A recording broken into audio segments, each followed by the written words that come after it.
Hey fam! This is Wonder Harry. Today's story is gonna blow your mind. Harry found a Potter family emergency scroll at age 5 and contacted every senior Auror head in the British Ministry. Show some love with a like and subscribe. Here we go. Chapter 1. The scroll. The cupboard under the stairs at 4 Privet Drive was exactly 31 inches wide and 54 inches long. Harry knew this because he had counted. He'd counted the bricks too, 47 of them visible through the gaps in the wooden slats, and the water stains on the ceiling, and the number of times the boiler clicked and groaned on cold mornings before it finally decided to work. He'd counted everything, because when you lived in a space this small, counting things was how you proved it was real and that you were real inside it, and that you hadn't simply disappeared into the dark the way Aunt Petunia sometimes seemed to wish he would. He was 4 years and 364 days old, and tomorrow was his birthday, and nobody had mentioned it. He hadn't expected them to. That wasn't bitterness. That was just knowledge, the same way he knew that Dudley's breakfast would be bigger than his, and that the word freak was what adults said when they meant something they couldn't explain, and that the loose floorboard at the back of the cupboard, the one under the thin mattress that smelled like old dog even though the Dursleys had never owned a dog, had a hollow space beneath it that was exactly the right size for a small boy to press his ear against when he wanted to hear something other than the sound of Dudley's cartoons bleeding through the ceiling. He'd found the hollow space 8 months ago. He pressed the floorboard down on one side, felt it tilt, felt the space beneath it, and then put it back because something about it felt wrong. Wasn't the right word. Waiting was the right word. Like opening it would change something, and he hadn't been ready for things to change. Tomorrow he would be 5. Tomorrow, he decided, he would look. He woke up to the sound of Aunt Petunia's alarm at 6:30, which was the signal that he had roughly 4 minutes to be out of the cupboard and standing in front of the cooker before she came downstairs and found him idle, which was a word she used the way other people used profanity. He lay still for a moment anyway. Let himself have the 365th day of his 5th year in his body before it belonged to someone else's schedule. Then he reached under the mattress and pressed the floorboard. It tilted. The hollow opened. And something came out. Not physically, nothing floated up or rattled against his fingers. What came out was light. Just a thin, pale thread of it, gold and faintly warm, like the color of sunlight through closed eyelids, except Harry's eyes were open and the cupboard had no windows, and the light was not coming from outside. It wound upward through the gap in the board and touched his wrist, and his whole arm went warm from the inside, the way soup went warm, the way being wrapped in a blanket went warm, and Harry had a startling, overwhelming sense that someone who loved him had put that warmth there on purpose. He reached into the hollow. His fingers found parchment. Not paper, this was different. Thicker, softer, the kind of material that had weight to it. He pulled it out carefully. It was rolled into a scroll, tied with a cord that was the dark red of old blood, and sealed with wax that bore an imprint he didn't recognize, a stag rearing up over a forest of stars. It was addressed. He couldn't read perfectly yet, but he'd been teaching himself from the backs of cereal boxes and the spines of Dudley's discarded school books, and he sounded the letters out slowly, moving his lips, the way he always did when he was concentrating on something important. To the last Potter heir, in dire need. He read it 3 times. Then he untied the cord. The wax didn't crack when he broke it, it dissolved, like it had been waiting to be opened by exactly him, and had been saving itself. The scroll unrolled in his hands, and the light that had threaded up from the hollow intensified, poured out of the parchment itself, wrapped itself around both his wrists, climbed his arms, moved across his chest, and Harry felt full. For the first time he could remember, from the inside out, completely full. Not of food. Of something older than food. The words on the parchment rearranged themselves. He blinked, and they were in a simpler version of the lettering, still formal, still strange, but readable. Later he would understand that the scroll had adjusted itself to the literacy level of its reader.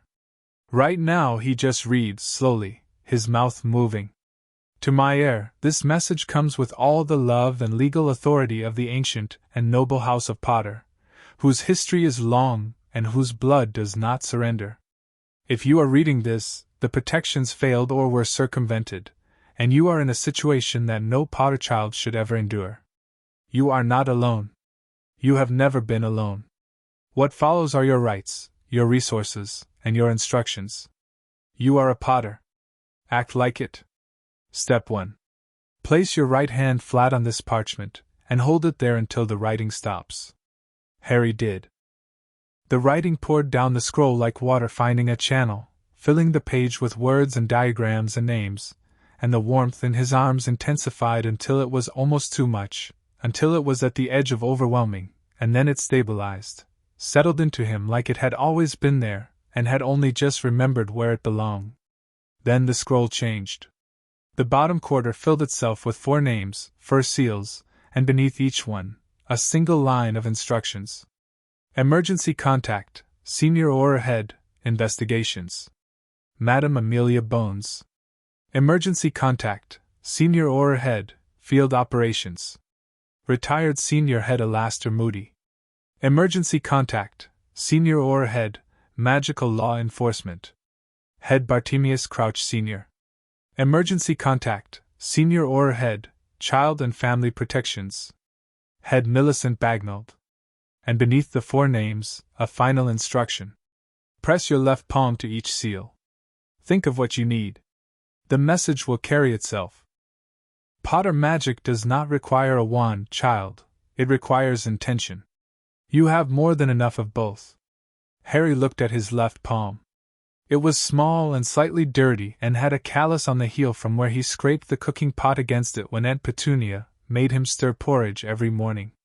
He looked at the first seal, Madam Amelia Bones.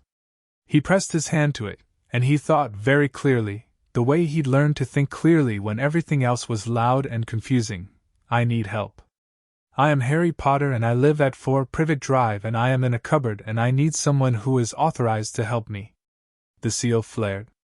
Something left the parchment, not visible, not tangible, but gone in a way that meant it had gone somewhere, and Harry felt the echo of it leave, felt it the way you feel a sound after it stops. He pressed his palm to each seal in turn. 4 times he stated his need. 4 times something flew.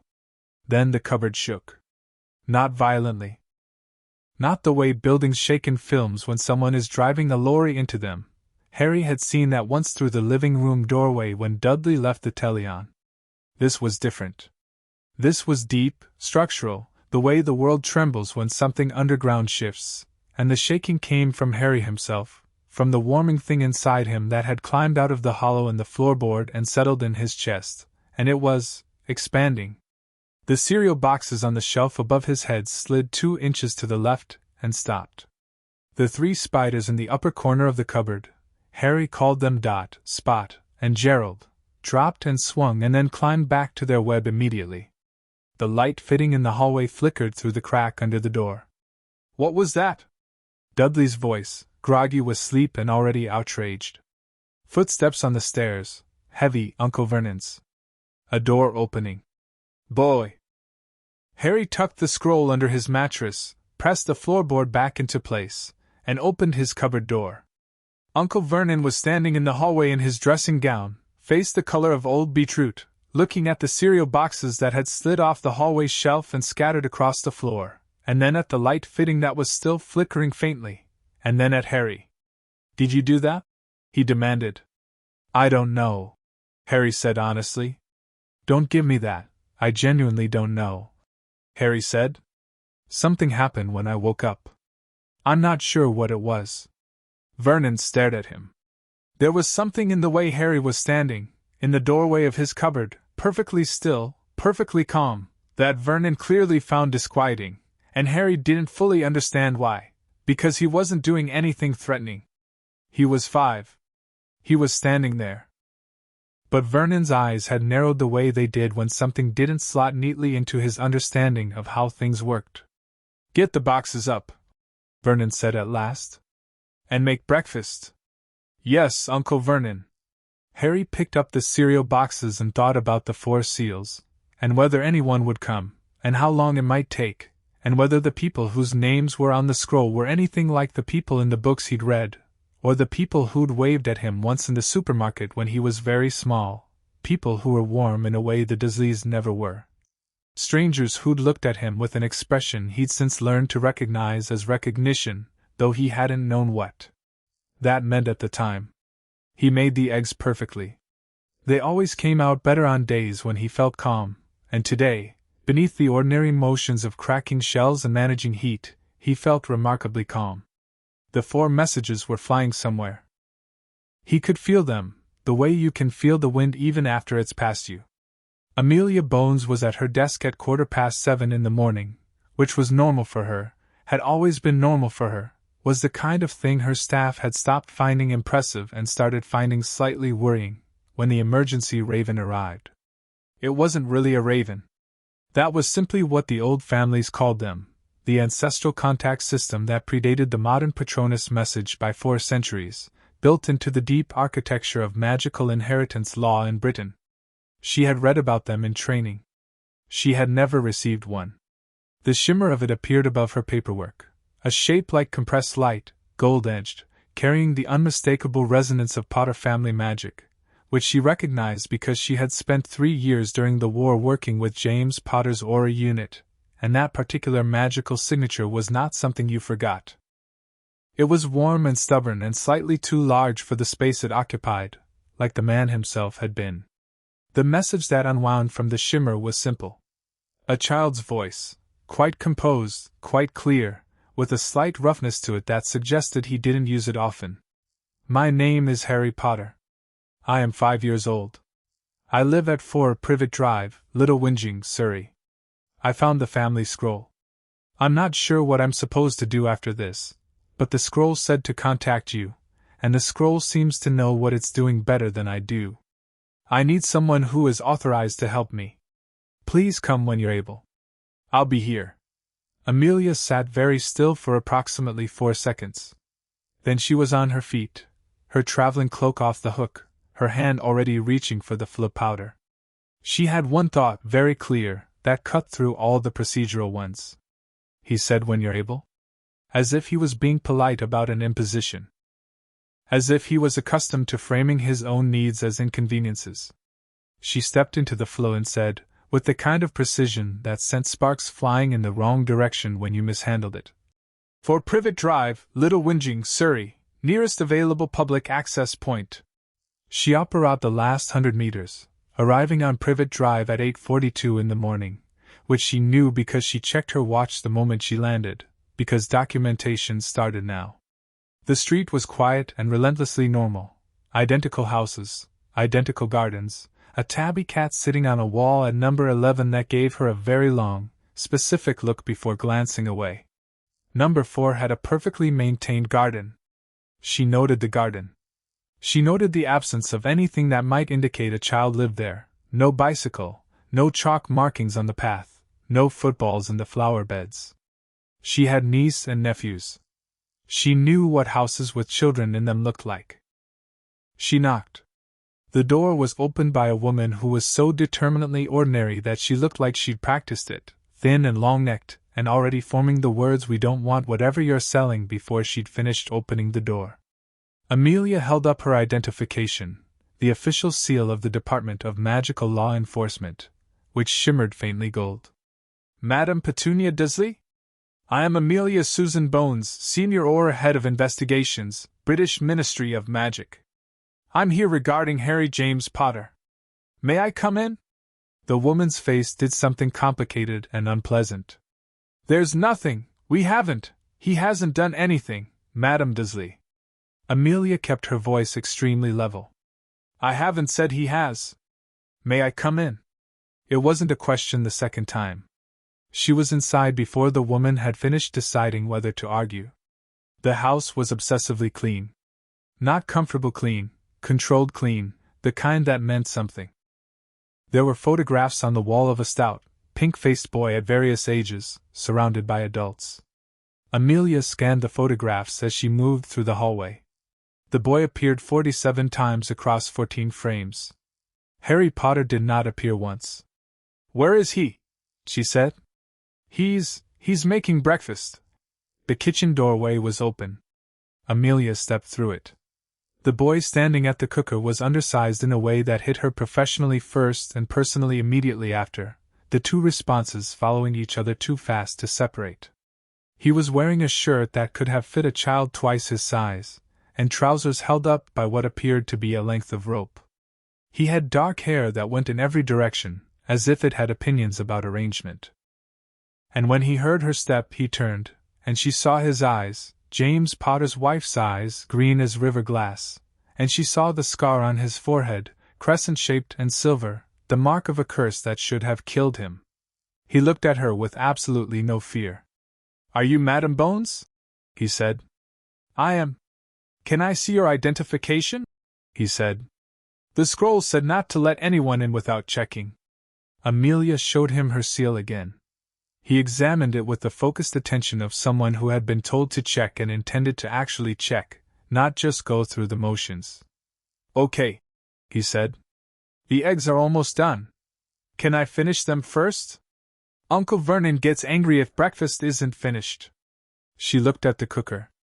She looked at the boy. She looked at the size of the servings distributed across the counter. One enormous plate with 3 eggs and 4 rashers and toast, one medium plate with 2 eggs and 2 rashers, one very small plate with a single egg and nothing else. "Who are these for?" she said, keeping her voice perfectly, professionally neutral. "That one's for Uncle Vernon." He pointed to the large plate. "That's for Aunt Petunia. That's for Dudley. And this is mine." He gestured at the single egg. "Where is yours?" she said. He pointed to the pan. The single egg still cooking. Amelia looked at the egg. She looked at the 4 plates. She looked at the small, undersized boy who had been awake since before 7 o'clock, on his 5th birthday, making 3 large breakfasts, and 1 small one for people who had put him in a. She stopped herself. Documentation. 1 step at a time. "Finish the egg," she said. "Then take me wherever you sleep." "Is this the helping?" Harry asked. Not sarcastically. Genuinely, carefully, with the precision of a child who had learned to be very specific about what things were. "Yes," Amelia said. "This is the helping." "Okay," he said, and turned back to the cooker. She heard the large man before she saw him, heavy footsteps in the hallway, the throat clearing of someone who had already decided to be in charge of whatever was about to happen. He filled the kitchen doorway in the same way that some men filled rooms, which was entirely with their certainty that the room was there for them. "What is this?" Vernon Disley demanded, looking at Amelia. "Who are you?" "Petunia says you're from that world, British Ministry of Magic, Department of Magical Law Enforcement, Senior Auror Head of Investigations," Amelia said, not turning from watching Harry plate his egg. "Sit down, Mr. Disley." "I will not. This is my house. Sit down," she said again, and this time she looked at him, and something in her face or her posture or the accumulated weight of 23 years of dealing with people who believed their comfort was more important than the law settled into the room like drop temperature, and Vernon Disley sat down. Harry brought his egg to the small table in the corner, not the main dining table, she noted, the small table, the one by the bin, and ate it in 4 efficient bites, watching her with those green eyes, waiting. "Are you ready?" she said. "Yes," he said. "Take me where you sleep." He led her into the hallway. He stopped at the door under the stairs. For a moment she simply looked at the door. It was a cupboard door, small, low-ceilinged, the kind built into Edwardian terraces to hold hoovers and winter coats, and the things families stored out of sight. There was a latch on the outside. A padlock, not currently engaged, hanging open on its loop. There was a padlock on the outside of the door. "This is where you sleep," she said. "Yes," he said. "How long have you slept here?" "As long as I can remember," he said. "Uncle Vernon says I got the cupboard because, well, he says lots of things. I mostly just sleep here because it's where my bed is." She opened the door. 31 inches wide. 54 inches long. She was a thorough person and she would later measure both dimensions exactly. A thin mattress that smelled, she noted the smell, filed it, moved on. 3 shelves of cleaning products on the left wall, within reach of a sleeping child. A child's drawing thumbtack to the wood, a stag, she realized, looking closer, a stag rendered in green crayon by a very small hand, with surprising accuracy for someone who had presumably never been told what his family crest looked like. A single blanket. A pair of socks hanging from a shelf nail because there was nowhere else to put them. And at the back, the floorboard, slightly tilted. She looked at the floorboard for a long moment, and then at Harry, who was standing in the doorway watching her look at his home with an expression of careful neutrality that she recognized, that she had seen on the faces of adults in interview rooms who had learned not to let anyone see how much anything cost them. 5 years old? "I need to take some photographs," she said. Her voice was steady. She was proud of how steady it was. "Some written notes. I need you to answer some questions for me, and I need you to tell me the truth even if you're worried about what happens after. Can you do that?" "Yes," he said. "Good. Sit down on the mattress, I'll come in. It'll be a squeeze."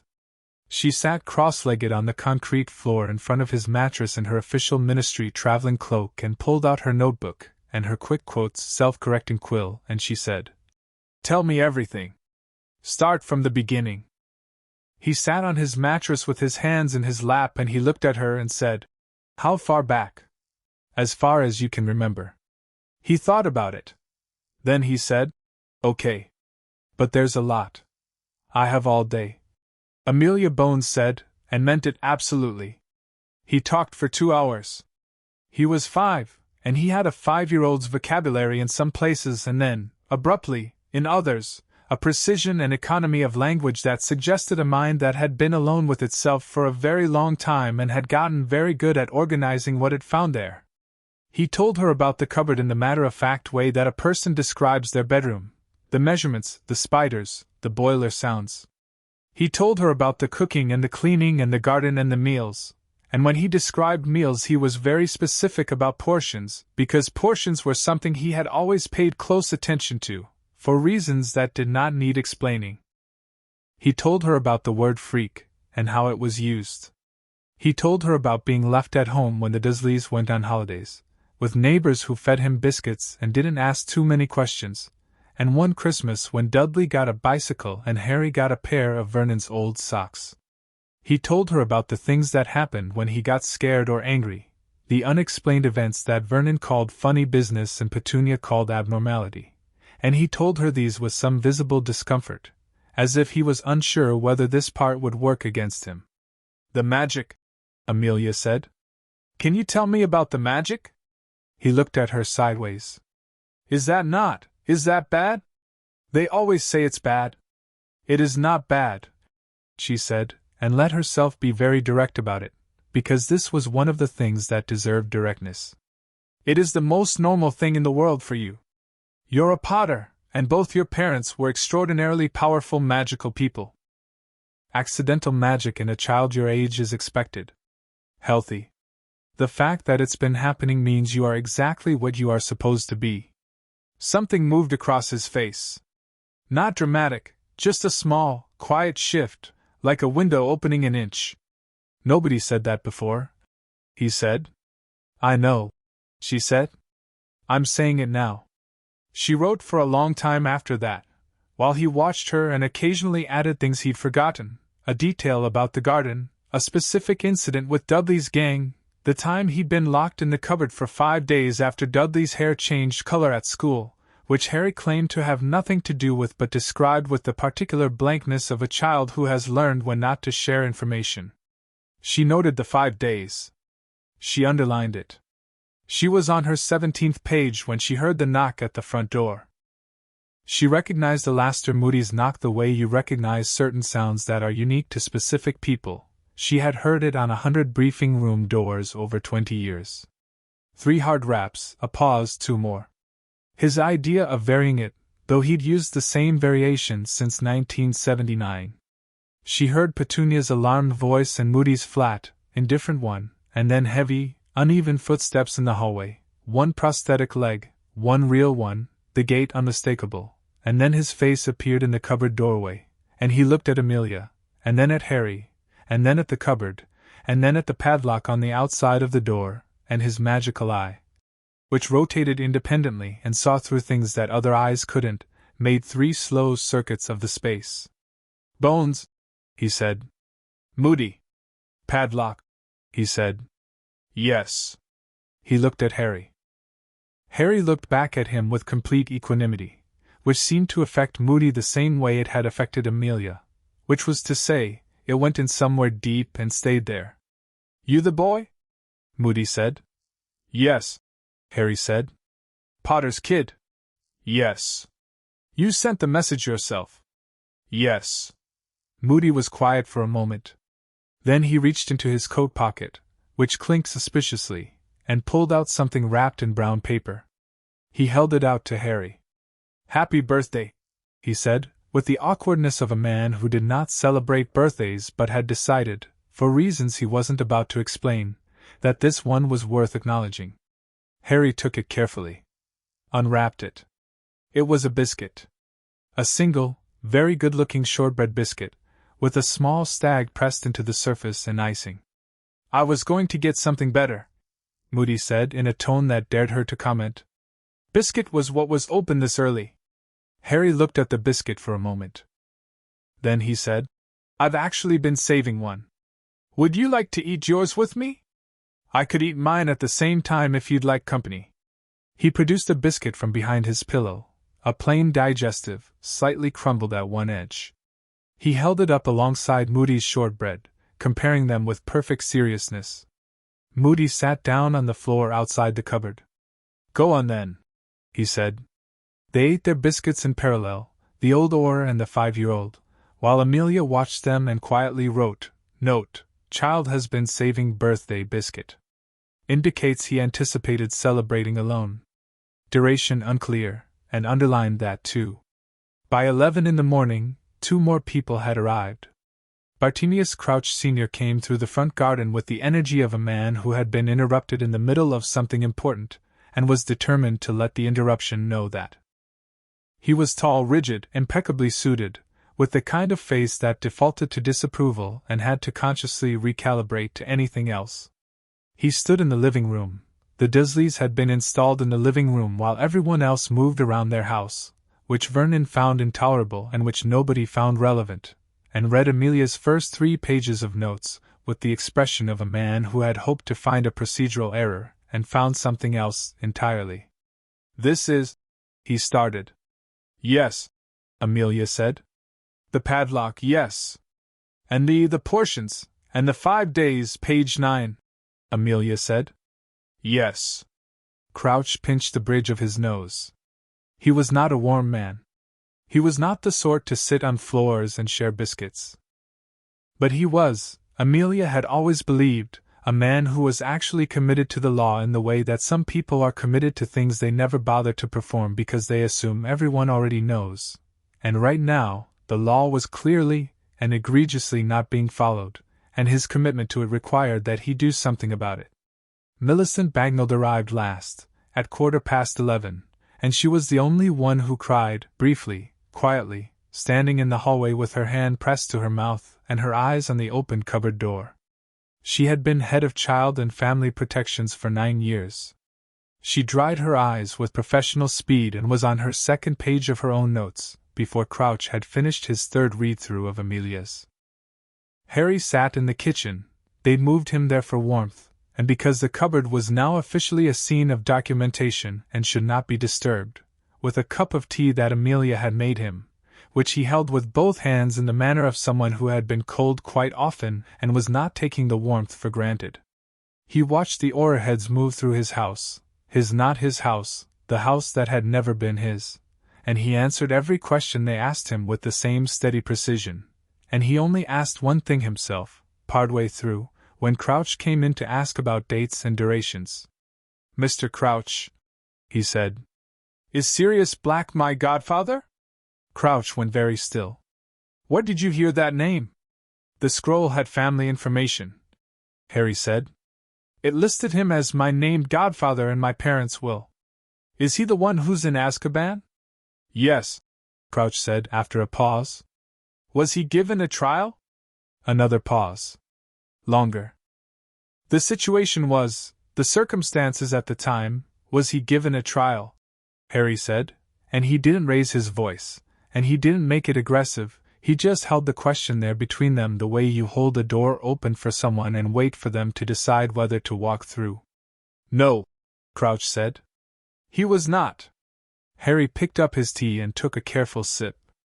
I'd like to add that to whatever we're doing, he said. If it's on the list. If there's a list. There is a list, Amelia said from the doorway. It's on the list. Vernon Dursley, who had been sitting with his arms crossed and his face the color of old wallpaper, said, Can someone please tell me what exactly is happening here, Mr. Dursley? Moody said from the armchair he'd appropriated in the corner. The currently happening thing is that every decision made on behalf of this child since he was placed in your care is being reviewed by the 4 people in Britain most legally empowered to review it. I'd recommend being very quiet and thinking carefully about what you want your participation in this process to look like. His magical eye rotated to fix Vernon with a stare that could have stripped paint. Vernon was quiet. The scroll sat under the mattress in the cupboard, and when Amelia carefully retrieved it for documentation, treating it with the respect owed to a legally operative ancient magical instrument, it unrolled in her hands and she saw that a 5th section had appeared at the bottom, one that hadn't been there when Harry first opened it. First witness confirmed A.S. Bones, Senior Auror Head DMLE. Emergency contact response time, 2 hours, 14 minutes from activation. Record logged. The House of Potter acknowledges and thanks the following for their response. 4 names, 4 seals, and beneath them, the scroll will now serve as primary legal documentation of the situation of Harry James Potter, with the authority of Potter family inheritance law, which predates and supersedes standard ministry filing procedures under the Magical Inheritance Act of 1497. All evidence recorded on this parchment is admissible in the Wizarding without further authentication. The House of Potter requires the following, in order of urgency. 1. Immediate removal of Harry James Potter from the care of Vernon and Petunia Dursley. 2. Full investigation of the circumstances of his placement. 3. Review of the conviction of Sirius Orion Black, named godfather and legal guardian under Potter family law. 4. Placement of Harry James Potter in appropriate wizarding care until the above are resolved. The House of Potter does not negotiate on the subject of its children. Act accordingly. Amelia read this 3 times. Then she called the others in. Moody read it and said nothing, but she saw his jaw set. Crouch read it and said, The 1497 Act. That means this document has higher standing than a standard ministry deposition. Significantly higher, Amelia confirmed. Bagnold read it and immediately began drafting a removal order. Harry, from the kitchen, called, Can I see it again when you're done? It's still mine, technically. Of course, Amelia called back. She heard him settle in his chair, the small kitchen chair at the small table by the bin. He had asked, quietly, when she brought him the tea, whether he'd be sleeping in the cupboard tonight, and she had said no, and he had nodded as if this was a fact he was processing alongside other facts, making room for it in the orderly system of his understanding. She looked at the scroll and she looked at the cupboard door with its open padlock, and she thought about the fact that someone, some adult in some position of authority, had known where this child was, had made a deliberate choice to put him here, had decided that a cupboard was sufficient for the last heir of the House of Potter, who had survived a killing curse at 15 months old, who had made 4 ancestral emergency contacts at 5 years old without a wand, who had organized his small and difficult life into a set of careful systems that protected him from as much of it as possible, and still left room for Gerald the Spider and a birthday biscuit he'd been saving for 3 weeks. Someone had decided this was acceptable. That thought was going to be a problem. Not for Harry. Harry, she suspected, was going to be fine, was going to be significantly better than fine, if today was any indication. He was going to be the kind of fine that rearranged rooms when he walked into them, the kind of fine that asked hard questions in a quiet voice and waited, with perfect patience, for honest answers. The problem, Amelia thought, tucking the scroll carefully into an evidence case with the reverence it was owed, was going to be for whoever had made the choice to put him here. Because she was going to find them. And the scroll was going to help her. From the kitchen, Harry's voice carried clearly. Madam Bones? When we leave, could I bring the drawing? The one tacked to the wall? I drew it myself. She looked in at him.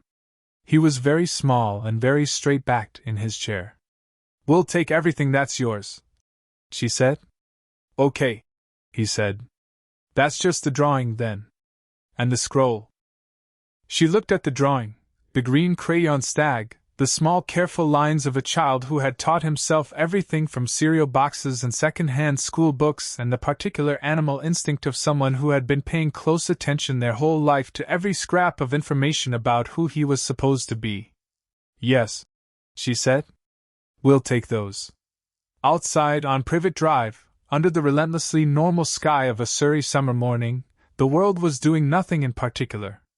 Inside number 4, the last heir of an ancient house was finishing his tea, and 4 of the most powerful people in British magical law were reorganizing their entire understanding of the last 4 years.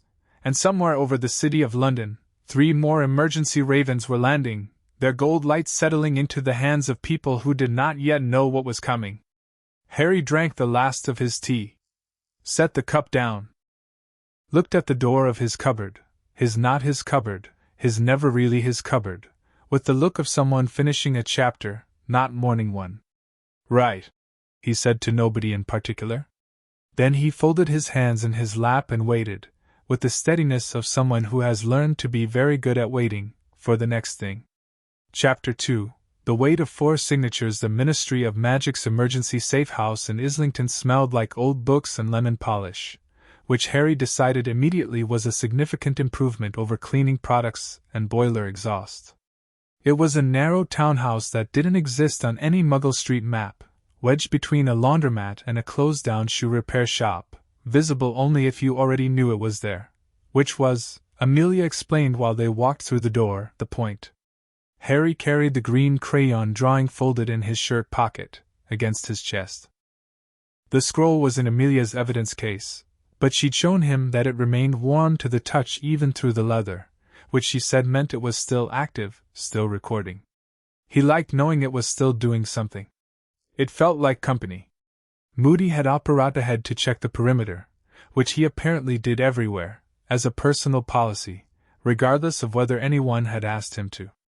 Crouch had returned to the ministry to begin filing the preliminary documentation. He'd shaken Harry's hand before leaving, a brief, firm shake, the kind that treated him like a person rather than a problem, and Harry had filed that away. Bagnold had stayed, on the grounds that her department's jurisdiction required continuous presence until a formal placement was arranged, which was the official reason, though Harry noticed she'd also made him a second cup of tea in the safe house kitchen without being asked, and had stocked the refrigerator with things that were not just the basics. There were 3 kinds of biscuits. Harry stood in front of the open refrigerator for a moment, cataloging it. Not greedily, just noting. His mind did that, organized things into a list. What's there? What could be taken away? What he might have access to tomorrow? You can eat whatever you'd like, Bagnold said from behind him, carefully not watching him too closely. That's the point of stocking it. I know, Harry said. He took a single biscuit, chocolate digestive, which he'd never had before but had seen advertised on the back of a cereal box, and ate it standing at the counter. It was very good. He took note of how good it was and then closed the refrigerator. Bagnold made a quiet sound and turned back to her paperwork. Amelia was in the sitting room with her notes spread across the low table, her quill moving steadily. Harry sat on the floor near her. He'd been offered the armchair 3 times and had declined it each time, not from politeness but because the floor was something he understood, and watched her write. What happens next? He said. I file a full report tonight, she said without looking up. Crouch begins the formal Dursley investigation. Bagnold's department opens a child welfare review, which is standard procedure when a minor is removed from placed care. I'll appear before the Senior Wisengamot Subcommittee for Magical Law Enforcement within 48 hours to formally present your situation. Will I be there? Do you want to be? Yes, he said immediately. She looked up then. Considered him. It may be uncomfortable. People may say things about your case, about your parents' choices, about the Dursleys' side of events, and you'll have to sit and listen without responding until they give you the floor. I can do that, he said. I don't doubt it, she said, and went back to writing. I'll arrange it. He was quiet for a moment. Then, Madam Bones. Who decided I should go to the Dursleys? Was it the ministry? Her quill paused for a fraction of a second. The decision was made the night your parents died. I was not involved in it. Who was? The quill resumed. There are several parties whose involvement will need to be formally reviewed. That's not a name, he said. She looked at him again, and this time the look was longer, the kind that meant she was making a decision. No, she said. It isn't. I'll give you names when I have confirmed information, not before. That's how investigations work. You build toward the truth, you don't run ahead of it. He thought about that. It was a reasonable principle. Okay, he said. I can wait. I know, she said, and her voice was slightly softer than her professional register, just slightly. You're very good at waiting. I've had practice, Harry said. Amelia Bones wrote for another 2 hours without stopping, and Harry eventually found a book on the sitting-room shelf, a history of the Wisengamot, dense and dry, but with interesting passages about ancient law, and read it until Bagnall told him he needed to sleep. He slept in a bed, in a room with a window, and for a long time he lay on his back and stared at the ceiling and listened to the ordinary sounds of a house that wasn't hostile, and thought about tomorrow, and the day after, and what it meant that the scroll had said the House of Potter does not negotiate on the subject of its children, and what it might feel like to be a child that something didn't negotiate on. He thought he might find out. He fell asleep before he'd finished thinking about it. The morning brought 3 things in quick succession: a letter from the Hogwarts School Owl Service, not admission, just notification that Harry Potter had been flagged in their system as temporarily relocated, which apparently happened automatically when a wizarding child changed address. A very large breakfast that Bagnall produced from somewhere with the practiced ease of someone who had raised children and knew what adequate nutrition looked like, and Albus Dumbledore. Harry was eating scrambled eggs when Dumbledore arrived. He heard the knock, heard Amelia's voice in the hallway, clipped, precise, giving nothing away, and then footsteps, and the sitting-room door opened, and there he was. He was exactly what Harry would have expected if he'd been expecting anyone, which he hadn't been. Tall, ancient, with a beard that had clearly made its own decisions about where to go, half-moon spectacles that had been repaired at the left hinge with what appeared to be a small piece of wire, and robes the color of deep water. He had the particular quality of seeming to take up less space than his height suggested, the way that very powerful things sometimes did. He looked at Harry with eyes that were very blue and very much doing something complicated behind their surface, and he smiled. It was a warm smile. Harry noted the warmth, and noted that warmth was not the same as trust, and ate another bite of egg. Harry, Dumbledore said. My dear boy. I am so very glad to see you well. Thank you, Harry said politely. Are you Albus Dumbledore? I am indeed. The scroll mentioned you, Harry said. Not in the contacts section. Something moved behind Dumbledore's eyes, brief and quickly managed. The scroll. Yes. I imagine it had quite a lot to say. It's still adding things, Harry said. Madam Bones says it will keep recording until everything on the list is resolved. Dumbledore looked at Amelia, who was standing in the doorway of the sitting room with her arms folded and her expression doing absolutely nothing at all. Amelia. If I might speak with Harry alone, no, Amelia said pleasantly. I simply wish to, Albus, she said, and her voice dropped the pleasantry without raising its volume. You are here as a courtesy notification, because your role as Harry's magical guardian, unofficial and unconfirmed as it turns out to be, makes you a relevant party in the review. You are not here in any decision-making capacity. I would appreciate it if you remembered that. Dumbledore was quiet for a moment, Then he turned back to Harry and sat down across from him at the small table, uninvited but with an air of such naturalness that it was hard to object to. He folded his hands on the table and looked at Harry with an expression that was, Harry thought, genuinely sorry, not performed sorry, not managing the situation sorry, but actually carrying something heavy. You found the scroll, Dumbledore said. Yesterday morning, Harry said. My birthday. Your 5th birthday. Dumbledore paused. I did not anticipate that. What did you anticipate? Another pause longer. I anticipated that it would be found later. When you were older. When certain circumstances were different. What circumstances? Dumbledore looked at him with those complicated blue eyes and said, gently, There is a great deal to explain, Harry. Some of it is not easy to hear. I've been hearing things that weren't easy since I can remember, Harry said. I'm listening. It was not aggressive. It was simply true. And the truth of it, stated plainly by a 5-year-old eating scrambled eggs, appeared to land on Albus Dumbledore with some weight. He talked about the war. About Voldemort. He said the name without hesitation, which Harry noticed the Dursleys had never done, had always said you-know-who with a shudder, as if the name itself was contagious.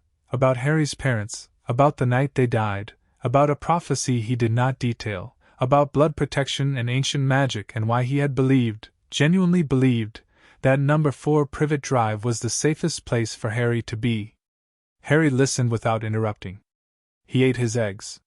When Dumbledore finished, Harry was quiet for a moment, turning it over, checking the shape of it.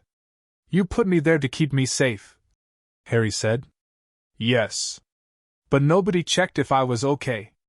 A long pause. I placed monitoring charms on the property. If your life had been in danger, my life wasn't in danger, Harry said. I was just not okay. That's different. Isn't it? Dumbledore did not answer immediately. My parents will, Harry said. The scroll had a section about it. It said Sirius Black was their first choice of guardian. You knew that. Yes. And you still put me with the Dursleys. The circumstances of Sirius's arrest, he didn't have a trial, Harry said. Mr. Crouch told me. No trial. So he might be innocent. Harry, he might be, Harry said. Steady.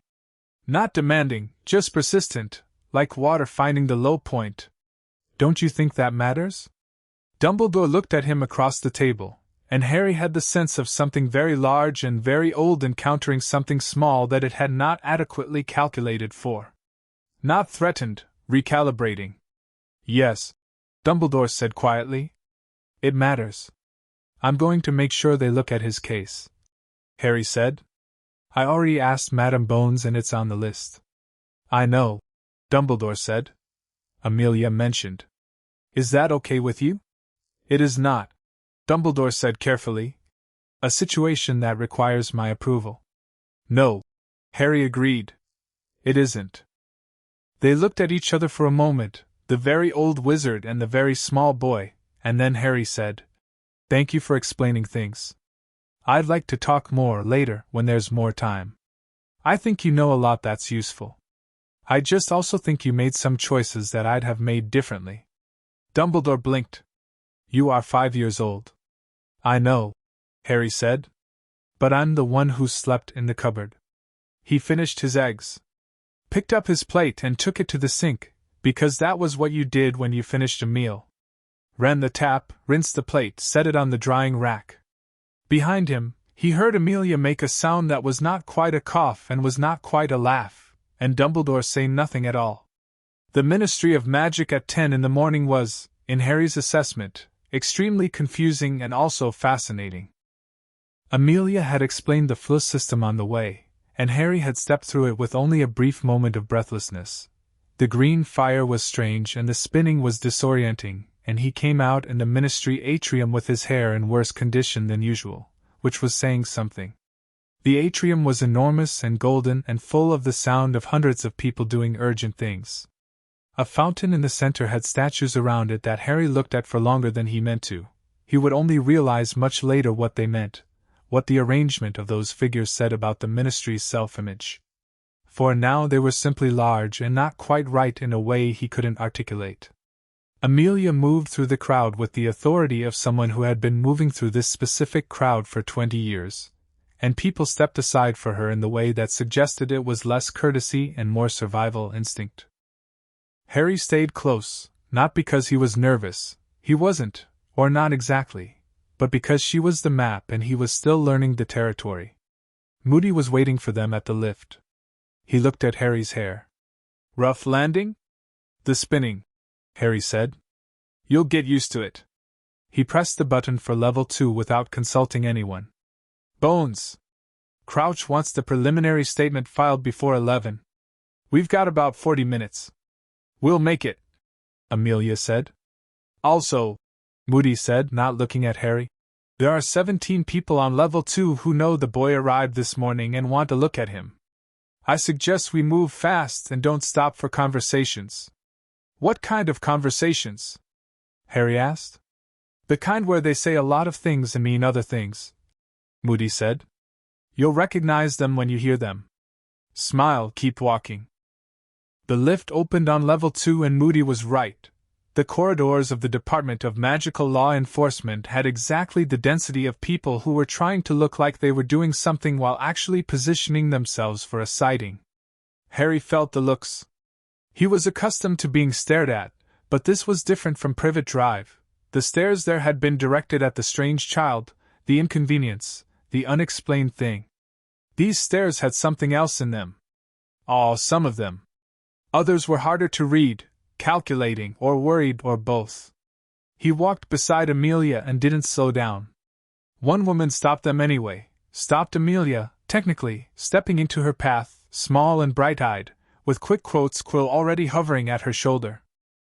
"Madam Bones, if I could just have a moment, the Prophet has a public interest in, the Daily Prophet," Amelia said without stopping, which meant the woman had to keep moving to stay with them. "We'll receive a formal ministry press release at the appropriate juncture. Good morning. Is this Harry Potter? Are you Harry Potter?" The quill was angling toward Harry. He looked at it. "I'm not doing interviews," he said pleasantly. The woman blinked. "You're 5. "I'm aware," Harry said. "Have a good morning."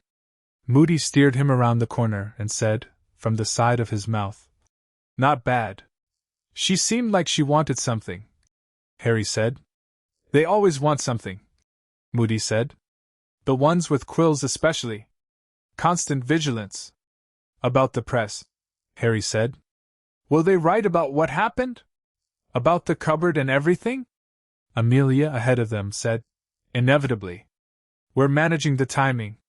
"Is it better or worse if people know?" he said. She slowed, looked back at him. "For the case? Better. For you? More complicated. We'll cross that when we reach it." He nodded.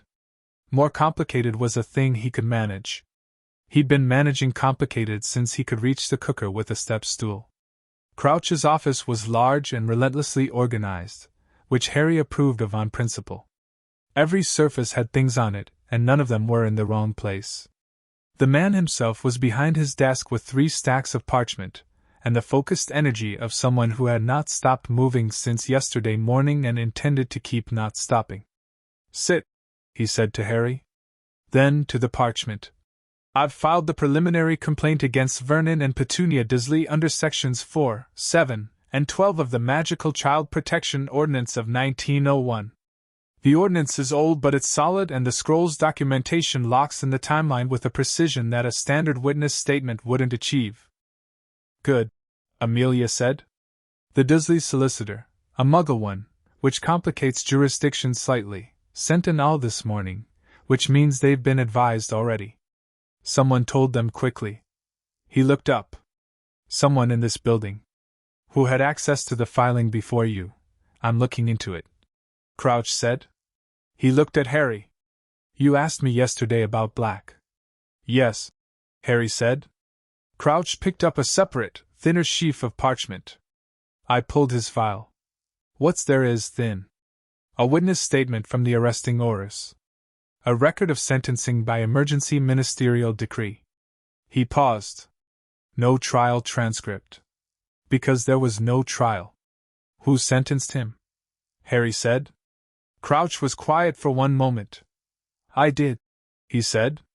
He said it with the flatness of a man who was not running from it.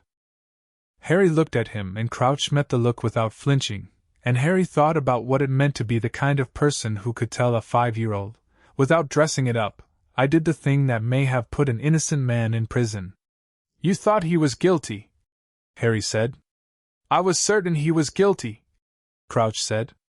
The evidence at the scene was, he was standing in a street full of dead muggles, laughing. The dark mark above him. Your parents had just died. I was certain. But you didn't make sure. No, Crouch said. I did not make sure. The room was very quiet. Amelia was doing nothing in particular with her face. Moody was looking at the wall, which meant he was thinking and didn't want anyone to see what about. Will you fix it? Harry said. That, Crouch said, setting the file down with the deliberation of someone making a decision they intend to keep, is why I pulled the file this morning instead of waiting to be ordered to. Harry looked at him for another moment. Then he said, Okay. And that was that. Crouch opened a new parchment and began writing, and Harry turned to the window, which looked out not on a real street but on a painted magical scene, rolling hills, endlessly pleasant, a single white owl sitting on a post in the middle distance, and thought about a man in Azkaban who didn't know that a 5-year-old was 3 floors below sea level right now, making sure someone looked at his case. He thought his parents would have liked that. The thought arrived cleanly, without pain. He didn't have memories of his parents, real ones, proper ones.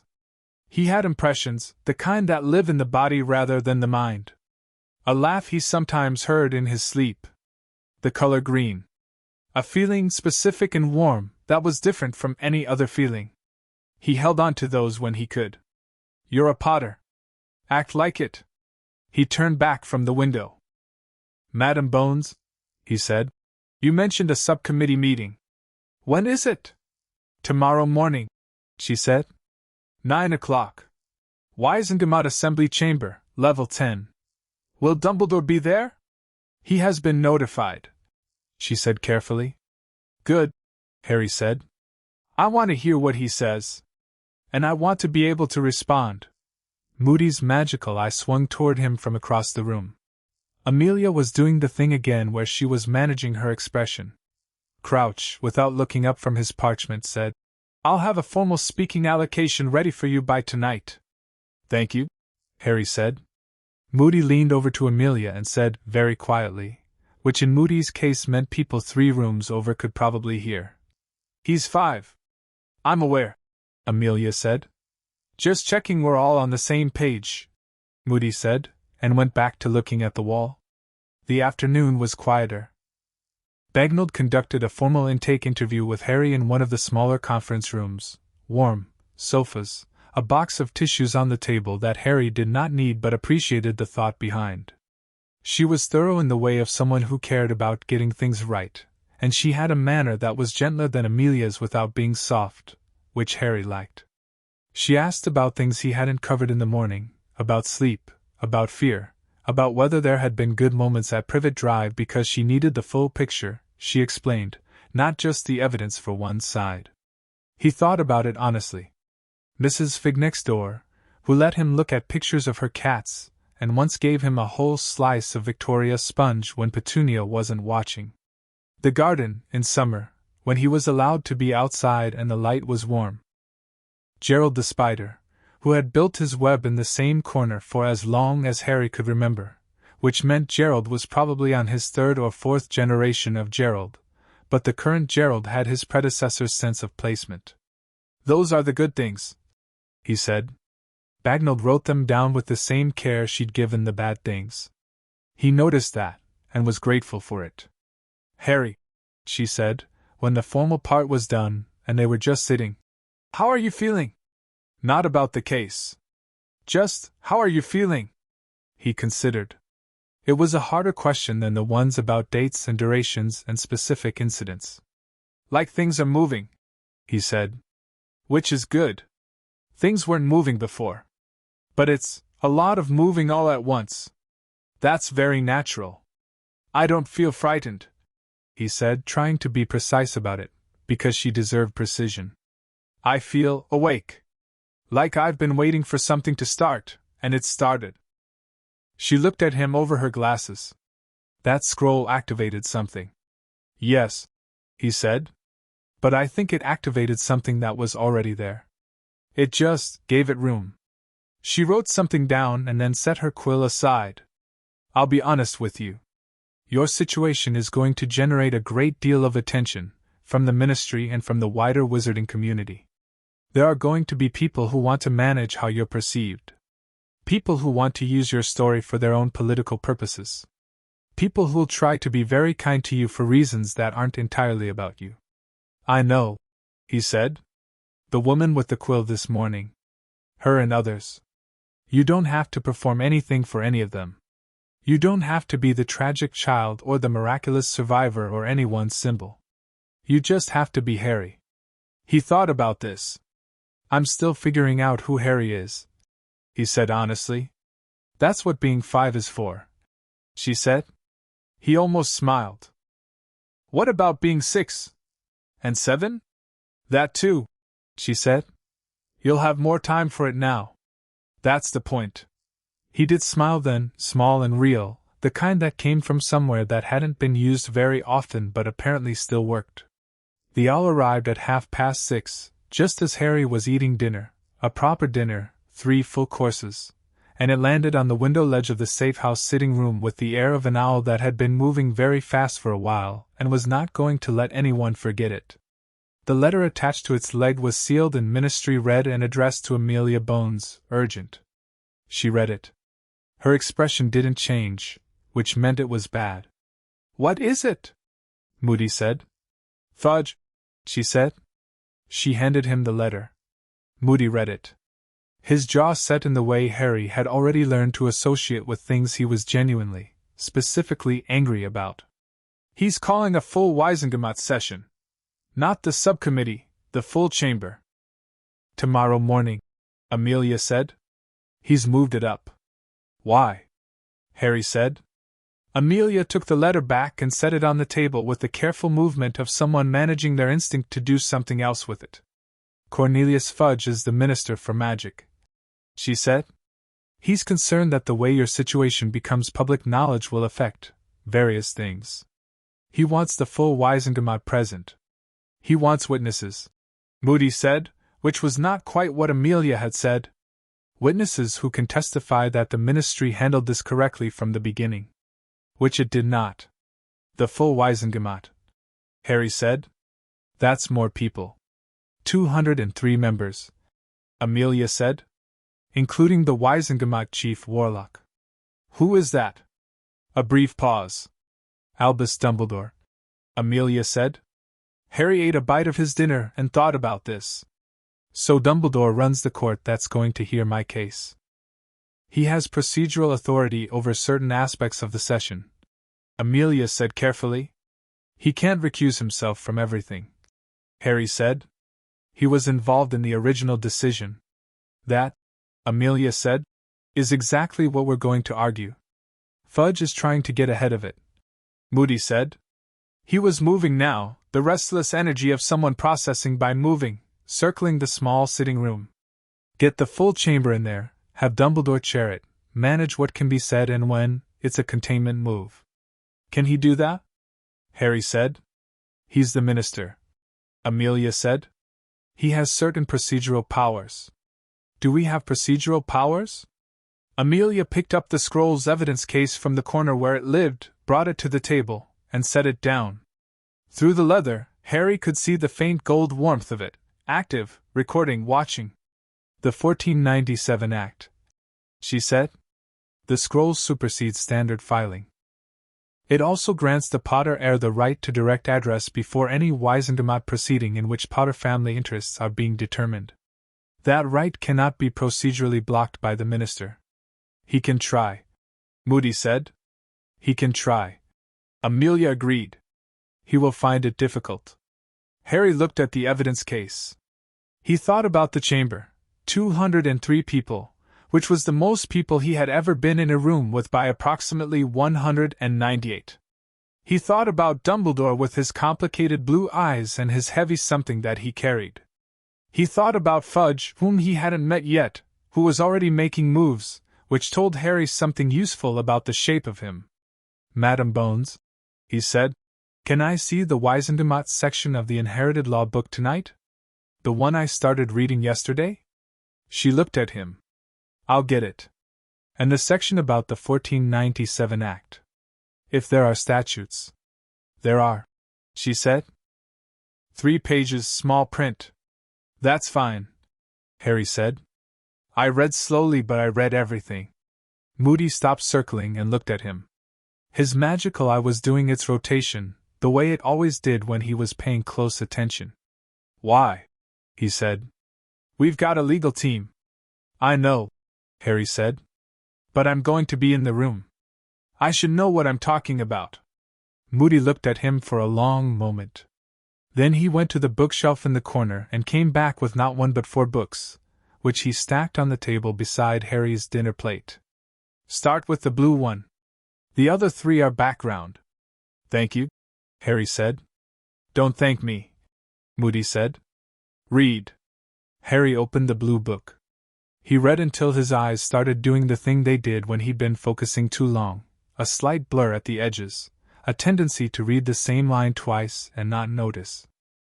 He'd gotten through the 1497 Act, which was dense and dry and also extremely clear once you found the rhythm of its language, and 2/3 of the Wiesengemot procedural rules, and 1 short chapter of the 3rd book, which was about Potter family law specifically and had been written by someone in 1683 who had very strong feelings about institutional accountability, which Harry found personally relatable. He fell asleep at the table. He woke up in the bed in the room with the window, which meant Amelia or Bagnold had moved him, and the books were on the nightstand with a bookmark inserted at the page he'd reached, and there was a glass of water and a biscuit, chocolate digestive again, on the small table beside the lamp. He ate the biscuit in the dark. Outside the window, London was making its nighttime sounds, distant traffic, a fox somewhere, the particular quality of urban quiet that was never actually quiet. He lay on his back and thought about Sirius Black, somewhere in the North Sea, in a prison built on rock and despair, who had been there since Harry was a baby and might never have met Harry properly if tonight had gone differently. He thought about Dumbledore, who had been trying to protect him, in the way that someone might board up windows to keep a storm out without noticing that the storm was already inside. He thought about Fudge, whom he would meet tomorrow, and about 203 people in a chamber, and about the scroll in its case in the downstairs room, still warm, still recording, patient as stone. "You're a Potter. Act like it." He didn't know exactly what that meant yet, didn't have a full definition. But he was starting to understand the shape of it. It wasn't about being brave or powerful or impressive. It was about not looking away. About asking the question again if the first answer wasn't honest. About knowing that a padlock on the outside of a door meant something, and insisting that the people with the authority to do something about it use that authority. It was about not making yourself small. He'd been small for a long time. Not by choice. Tomorrow he was going to walk into a room with 203 people in it, and he was going to be exactly the size he actually was, and he was going to let them figure out what to do with that. He turned over, pulled the blanket up, and was asleep in under a minute. Amelia Bones sat at the kitchen table at midnight with cold tea and 17 pages of notes, and wrote 3 words at the top of a fresh piece of parchment: "What the boy knows." Then she started a new list beneath it, because she was a thorough person and tomorrow required thoroughness, and the boy had read until he fell asleep at the table, and had woken up and eaten a biscuit in the dark, and tomorrow he was going to walk into the full Wiesengemot at the age of 5, and she was going to make absolutely certain he was the most prepared person in that room. She wrote until 3 in the morning. Then she went to bed.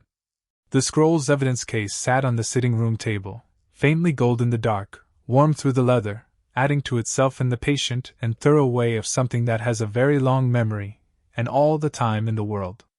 Chapter 3. What the Boy Knows. Cornelius Fudge was a man who believed, with the conviction of someone who had never seriously examined it, that the most important quality in a leader was the appearance of competence rather than its substance. He was not stupid, that was the thing people got wrong about him. He understood systems, political momentum, the precise social weight of a well-timed smile. He had risen through the ministry with those tools the way a good carpenter rises with good chisels, and he had arrived at the position of minister for magic, feeling, genuinely, that he had earned it. He had not anticipated Harry Potter.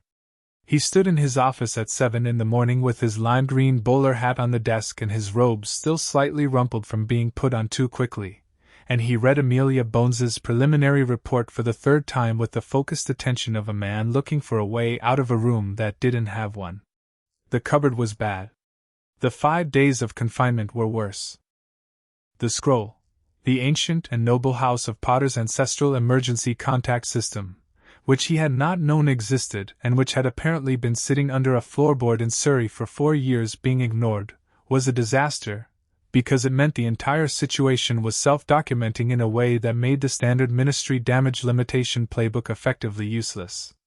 He set the report down, picked up his hat, put it on, straightened it, thought about Dumbledore, who had called him last night, very calm, very measured, saying things that were technically reassuring in a way that Fudge had always found slightly unsettling, like someone adjusting the sails on a ship that was already heading into rocks. The boy was 5, Dumbledore had said. Traumatized, certainly, but manageable. The Wizengamot would hear the situation, express appropriate concern, and arrangements would be made that were dignified and sufficient. Then Fudge had read about what happened when Amelia's preliminary report landed on his desk at 6 this morning, specifically the addendum at the bottom, in Moody's scratchy handwriting, which noted that the boy had read the full text of the 1497 Magical Inheritance Act and 2/3 of the Wizengamot procedural rules before falling asleep at the table. Fudge looked at his hat in the mirror. The hat looked back. Manageable, Dumbledore had said. Fudge picked up his own report and started writing talking points for the full session, because this was what you did when you were in a room without a door, you found a window. Harry ate breakfast like it was a normal morning.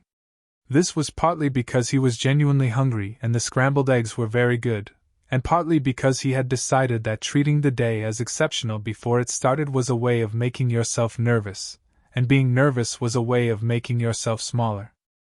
He had some experience with both and no interest in repeating them. Moody sat across from him, drinking something out of a flask that was definitely not tea, watching Harry eat with his magical eye. The real eye was reading a document. The magical eye had its own agenda, as always. "Stop looking at me," Harry said. "Wasn't," Moody said. "Your other eye was.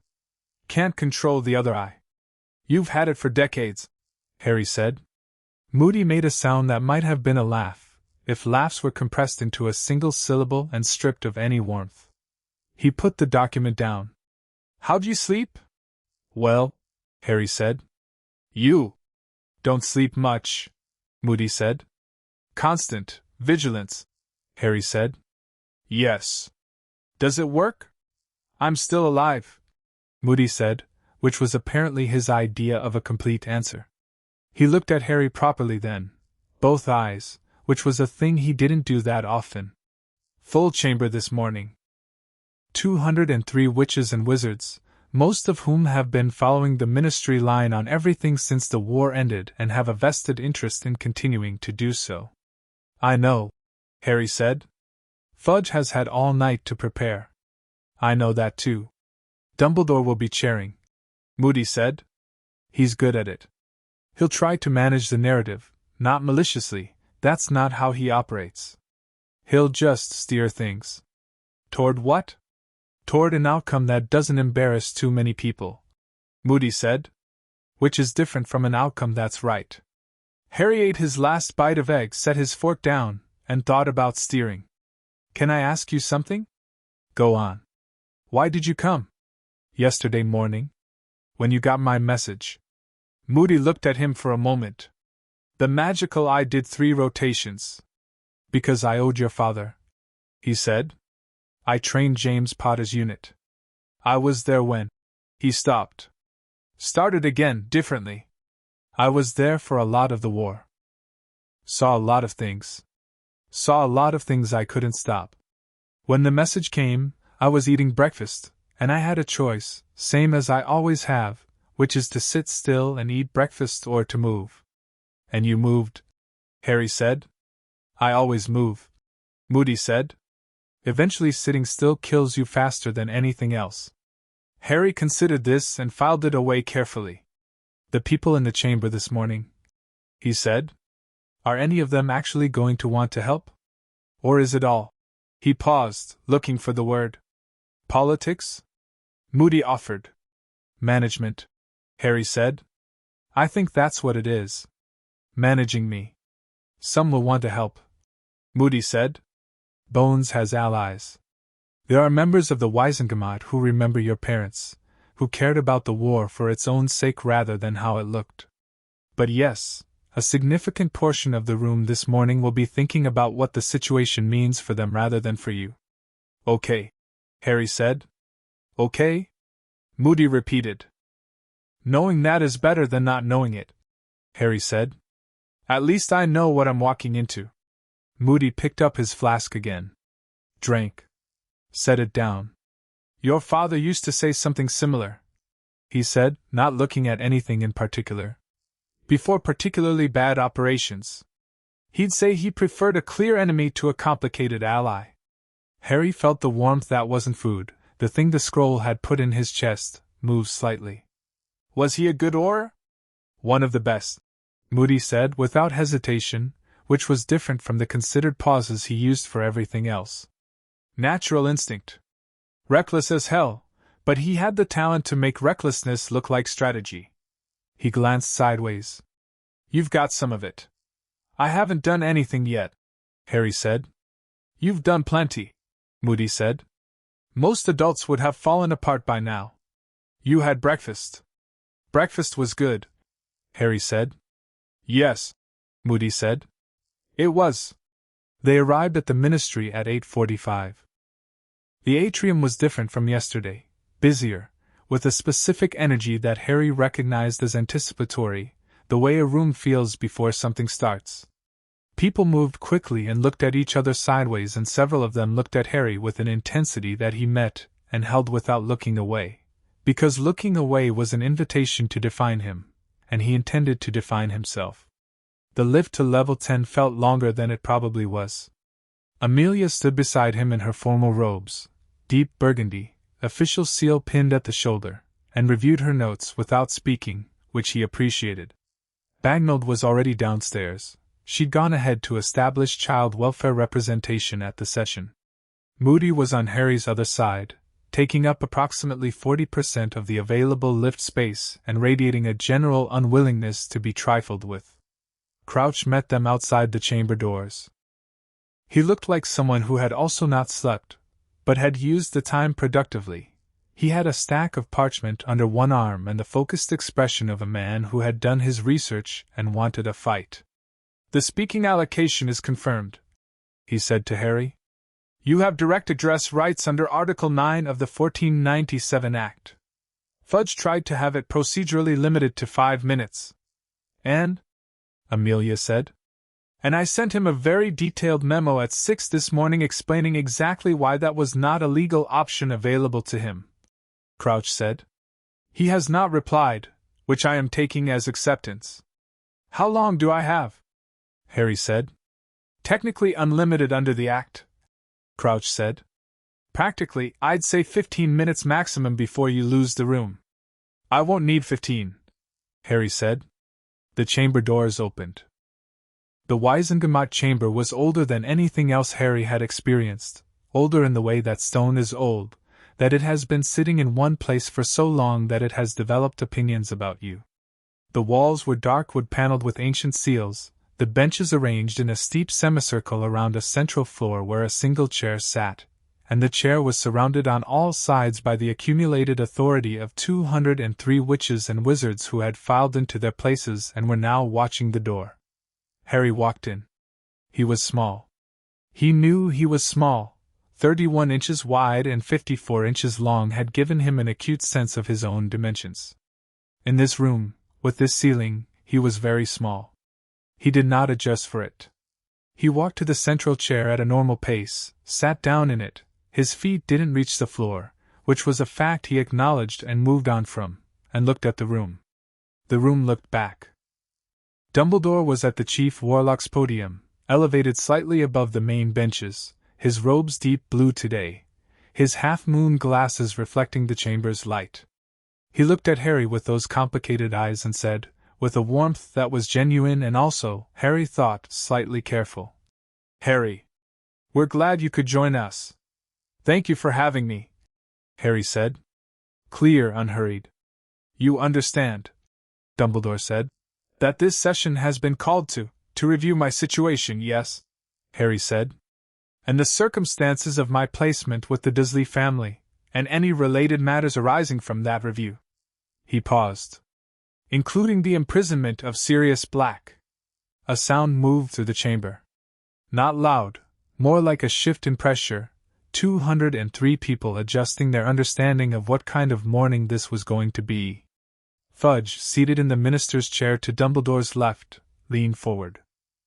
He was a round-faced man with a slightly strained quality about him, like a balloon inflated one breath past comfortable, and his lime green bowler hat was on the bench beside him in the manner of a talisman. He had a good smile, the kind that arrived quickly and was difficult to read for warmth. "Harry," he said, with the particular tone of an adult who has decided the best approach to a child is to begin with their first name. "This session is primarily here to ensure your welfare and to Minister Fudge," Harry said. Not loud. Not rude. Just present. "I understand you moved this from a subcommittee hearing to a full Wisengamot session last night. May I ask why?" Fudge blinked. "I felt that the gravity of the situation warranted. The gravity of a 5-year-old living in a cupboard warranted an audience of 200 people," Harry said. "I agree, actually. Though I'd note the subcommittee was specifically the body Madame Bones recommended for these proceedings, which makes me wonder if the full session was chosen for different reasons." He said it the same way he said everything, plainly, noting a thing out loud. The chamber pressure shifted again. Somewhere in the upper benches, someone made a sound that might have been agreement. "Now," Harry said, "I'd like to say my piece, if you don't mind, and then I'm happy to listen." Dumbledore, at his podium, had gone very still. He said, "Of course, Harry. You have the floor." He talked for 11 minutes. He did not talk about how he felt. He talked about facts, specific, dated, located. The measurements of the cupboard. The portions at mealtimes. The incidents of confinement, and their durations. The padlock on the outside of the door. He talked about these things the way Amelia had taught him facts should be presented, in the 2 hours she'd spent with him last night after he woke up from his table nap and found her still working, clearly, sequentially, without editorializing, because the facts editorialized themselves. He talked about the scroll, and what it had told him about his parents' will, and what the will had specified about his guardianship, and what had happened instead, and why the difference between those two things was not a procedural error but a choice, made by someone, that had consequences for a specific child for 4 years. He talked about Sirius Black, briefly, because he had promised himself he would keep it brief in this room, that Sirius was a separate matter that deserved its own full hearing, not 3 minutes at the end of someone else's proceedings, but that the Wisengamot should know he was asking for that hearing to be scheduled, formally, and that he intended to be present for it. Then he stopped. The chamber was quiet. Dumbledore said, after a moment, "Thank you, Harry. That was—" He paused. "That was very clearly put." "I tried to be," Harry said. Fudge leaned forward again. "Harry, I want to assure you that the Minister," a voice from the upper benches said. An older woman, sharp-faced, with the bearing of someone who had been on the Wisengamot since before Fudge had started thinking about politics. "I'd like to ask the child a question, if the Chief Warlock will allow it." Dumbledore nodded. "Harry," the woman said, You mentioned in your statement that the scroll told you your parents had a named guardian for you. The scroll, you said, documented this from a family legal source that predates ministry filing records. Is that your understanding? Has the ministry copy been located? The woman said, not to Harry but to Fudge. Fudge said, The records department is the copy there or not? The woman said flatly. A man beside Fudge, young, harried-looking, with a quill behind his ear, leaned over and whispered. Fudge's expression went through 3 changes in rapid succession, the last of which landed somewhere in the general region of controlled misery. The copy, Fudge said, appears to have been misfiled. The chamber made the pressure shift sound again, louder this time. Misfiled, the sharp-faced woman said, in a tone that turned the word into something architectural, something you could hang a legal case on. When? More whispering. Shortly after October 31st, 1981, Fudge said. Shortly after the night Harry Potter's parents died, the woman said. Shortly after a decision was made about his placement. I see. She sat back. Made a note. Said nothing else for the moment, but the nothing she said was very loud. Harry sat in the central chair with his feet not touching the floor and watched the room do the thing it was doing, shuffling, recalibrating, some people looking at each other, some looking at Fudge, some looking at Dumbledore. Dumbledore was looking at Harry with an expression that was doing a lot at once. Pride, Harry thought, genuinely, alongside something more complicated, something that understood what was happening and had the wisdom to recognize that it was necessary, even while a part of him was processing the cost. I'd like to add, Harry said, because there was a window and he could see it, that I don't think most people in this room did anything wrong. I think what happened was that a decision was made quickly, in an emergency, by people who were exhausted and frightened and had just lost something terrible. And then nobody checked. That's... He paused. That's not villainy. That's just not checking. But the not checking had a specific shape, and I lived in it for 4 years, so I'd like the checking to start now. The chamber was very quiet. The sharp-faced woman said, to no one in particular, Remarkable child. He's James Potter's son.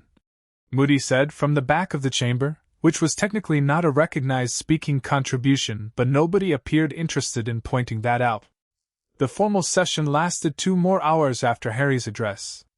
He sat at the back, next to Amelia, and listened to the procedural machinery of the Wisengamot do its grinding work, motions, amendments, counter-motions, the particular language of institutions making themselves formally change their minds. The Dursley investigation was officially opened under 4 separate statutes. A formal child welfare review was initiated.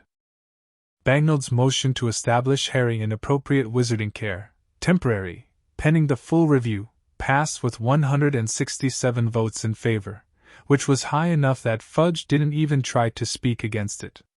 The serious black case review was referred to a special committee, which was less than Harry had wanted but more than he'd expected. The referral was scheduled, dated, and formally recorded, which meant it couldn't quietly disappear the way it might have otherwise. Dumbledore called for the session to close. He looked at Harry once more before leaving the podium, and Harry looked back, and neither of them said anything, but something was communicated between them that was not quite peace and not quite conflict, more like an acknowledgement. You are what you are. I am what I am. We are going to have to figure out what to do with that. Harry thought he could work with that. Fudge caught him in the corridor outside, which Harry suspected was not accidental, a flanking move dressed as a coincidence. He was flanked by 2 ministry officials and was doing the good smile, and he said, Harry, I wanted to say personally, the ministry is committed to Minister Fudge, Harry said, stopping and looking up at him. I don't think you're a bad person. Fudge blinked. That was apparently not the opening he'd prepared for. I think you're someone who manages things, Harry said. And management is useful. But I'd rather you manage things toward the right outcome than toward the comfortable one. Those aren't always the same. Fudge stared at him. I'm 5, Harry said. I'm not a political threat.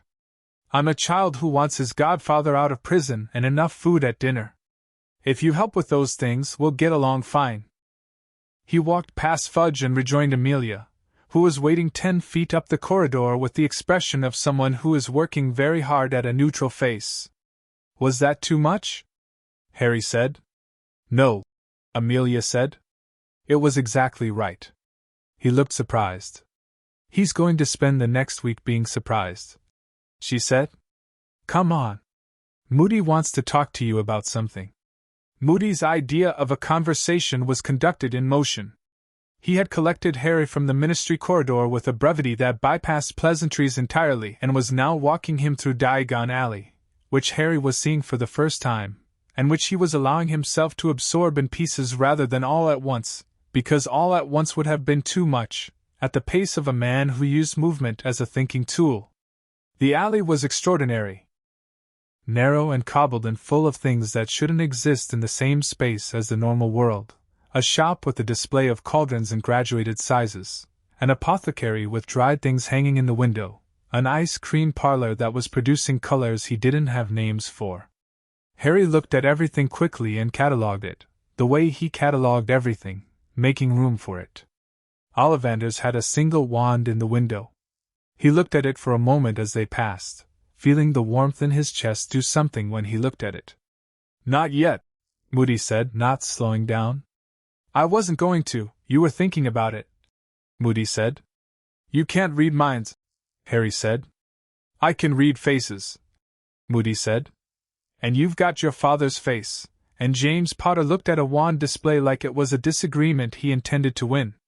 He turned down a side street, quieter, less traffic. Here. They stopped outside a narrow green door with no sign. Moody knocked, his knock 3 paws too. The door opened on a small, cluttered office occupied by a woman Harry didn't recognize, who looked at Moody and then at Harry and said, I'll put the kettle on, in the tone of someone who had been expecting this visit and was not particularly surprised by the size of the visitor. This is Emmeline Vance, Moody said. She was in the Order of the Phoenix during the war. She's a good intelligence analyst, and she owes me a favor. 12 favors, Emmeline said from the small kitchen. Not that anyone's counting. I'm counting, Moody said. He sat down, heavily, took up space. Emmeline's been looking into something for me. Something I started looking into last night after the boy asked his question. About Sirius Black, Harry said. About Sirius Black, Moody confirmed. Specifically about Peter Pettigrew. Harry sat down. The kettle was making noise in the kitchen. The office smelled like old paper and something herbal. He waited. Emmeline came back with 3 mugs, set them on the table, sat across from Harry. She was a serious-looking woman with watchful eyes and the kind of stillness that suggested she was very good at listening and very careful about speaking. She opened a folder on the table, photographs, documents, pieces of parchment with handwriting on them. Peter Pettigrew, she said, was reported killed by Sirius Black the same night Black was arrested. October 1981. A street in Godric's Hollow, 12 muggles injured, 1 finger recovered as remains. I know, Harry said. The scroll had this in the family section. Emmeline looked at Moody. Moody looked at his tea. Tell him the other part, he said. Emmeline turned back to Harry. Pettigrew was a secret keeper. Do you know what that means? From the scroll, Harry said. It's a Fidelius charm. One person holds a secret location magically. Only they can reveal it. Your parents used it, Emmeline said. They went into hiding. A secret keeper held their location. If Sirius Black was their secret keeper and he betrayed them, then Voldemort could find them, Harry said. Yes. But here's the thing. Emmeline tapped a photograph. 3 people in this photograph knew who the secret keeper was. Sirius Black. Peter Pettigrew. She paused. And James Potter's other best friend, Remus Lupin. We know what Sirius said, or rather, what he didn't say, since he never had a trial. We know Pettigrew is dead. But Remus Lupin. She stopped. Where is he? Harry said. That's the interesting part, Moody said. Nobody knows. He disappeared shortly after the war ended. Hasn't been seen by anyone I know in almost 3 years. Harry turned his tea mug around in his hands. He thought about the Fidelius charm, about secret keepers, about the specific shape of betrayal. If Pettigrew was the secret keeper instead of Sirius, then Sirius didn't betray your parents, Emmeline said. Pettigrew did. And Pettigrew is conveniently dead, Harry said. Blown up by Sirius in the middle of a street, in front of witnesses, leaving only a finger. Yes, Emmeline said. That's very convenient, Harry said. It is, Moody said. If you were a man who'd just betrayed 2 people to their deaths, Harry said slowly, working it through out loud, and you wanted to escape and also frame the person who would come after you, you'd make a scene, Moody said. In a public street. Killed 12 muggles with a single curse. Point the finger, literally, apparently, at the other person. And then disappear, Harry said. Pettigrew was an animagus, Emmeline said. Registered? Unregistered, Moody said in the tone of someone who had already checked and found confirmation of what he suspected. I checked the register this morning. His name is not on it. Which means he could be alive, Harry said. In animal form. The office was quiet except for the distant noise of Diagon Alley filtering through the walls. Harry picked up his tea. Drank. Set it down. This has to go to the special committee, he said. This is the evidence base. If Pettigrew was the secret keeper, not Sirius, if there's any way to prove the animagus connection, I know a way, Emmeline said carefully. There's a spell. Old, not commonly used.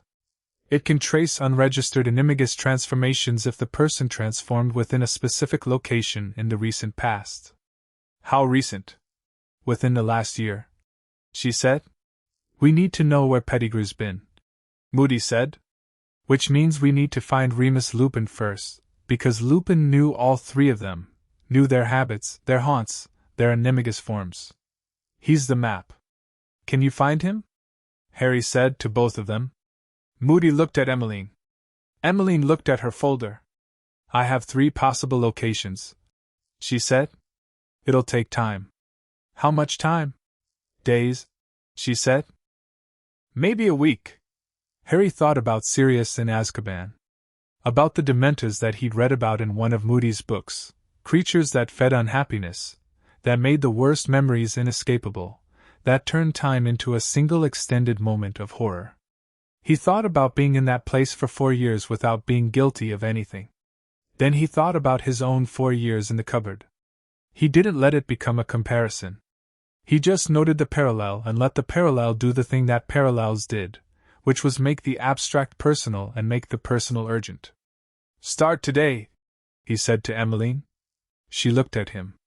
Please, he added, because please was still a word that mattered. I know it's not. I know you don't report to me. But Sirius has been there since I was a baby and I'd like to get him out before anything else happens to him. Emmeline looked at Moody. Moody was looking at the wall again. She looked back at Harry. I started this morning, she said. Before you arrived. Harry exhaled. Thank you? Don't thank me, she said not unkindly. Thank Alastair. It was his idea. Moody said nothing and kept looking at the wall, which Harry had learned was his way of receiving things he didn't want to respond to out loud. Right, Harry said. What else do we need? They were back in the safe house by 3 in the afternoon, and the afternoon had the particular quality of a long day settling into itself, the way a room settles after a lot of people have been in it. Harry sat at the kitchen table with the scroll. Amelia had returned it to him after the morning session, and he held it the way he always held it now, both hands flat on the parchment, feeling it warm against his palms. He read the section of the scroll about Sirius Black again. It was short, a few lines: family record, Sirius Orion Black, godfather and named guardian of Harry James Potter under the terms of the Potter-Black Oath of Friendship, dating to 1979, sworn in the old tradition, binding under ancestral law. And then, beneath it, in the newer handwriting that the scroll was still adding, status, imprisoned. Case review pending. The House of Potter formally claims the review. He read the line about the oath. The Potter Black Oath of Friendship, dating to 1979, sworn in the old tradition. He looked up. Amelia was at the table across from him. "What's the Potter Black Oath of Friendship?" he said. She looked up from her notes. "Where did you see that?" "Scroll." She set her quill down. "The old tradition refers to a pre-ministry magical contract. If two families swore friendship in the old way, it created a binding that was recognized in ancestral law as equivalent to a familial bond. It meant Sirius wasn't just a friend who happened to be named Godfather. Under the old law, he was family. Potter family. Which means," Harry said slowly, "that his case isn't just a criminal matter. Under the 1497 Act," Amelia said, "it's also a family matter. Which gives the scroll standing in his case review." Harry looked at the scroll. The scroll was warm against his hands in the way it always was when it was paying attention. "Did you know that?" Harry said. "I had a strong suspicion," she said. "I wanted you to find it." "Why?" "Because it's more powerful if it comes from you," she said. "The scroll activates fully in the hands of the Potter heir. Its authority is yours. If you present that connection in the special committee hearing, the oath of friendship, the ancestral claim, the fact that this is not just the ministry failing a citizen but a family being deliberately severed." She paused. "It changes the weight of the argument considerably." Harry looked at her. She was preparing him. She had been preparing him since yesterday morning, not managing him, not deciding things for him, but handing him things and letting him figure out what they were for. "You're very good at this," he said. "I've been doing it for 20 years, she said.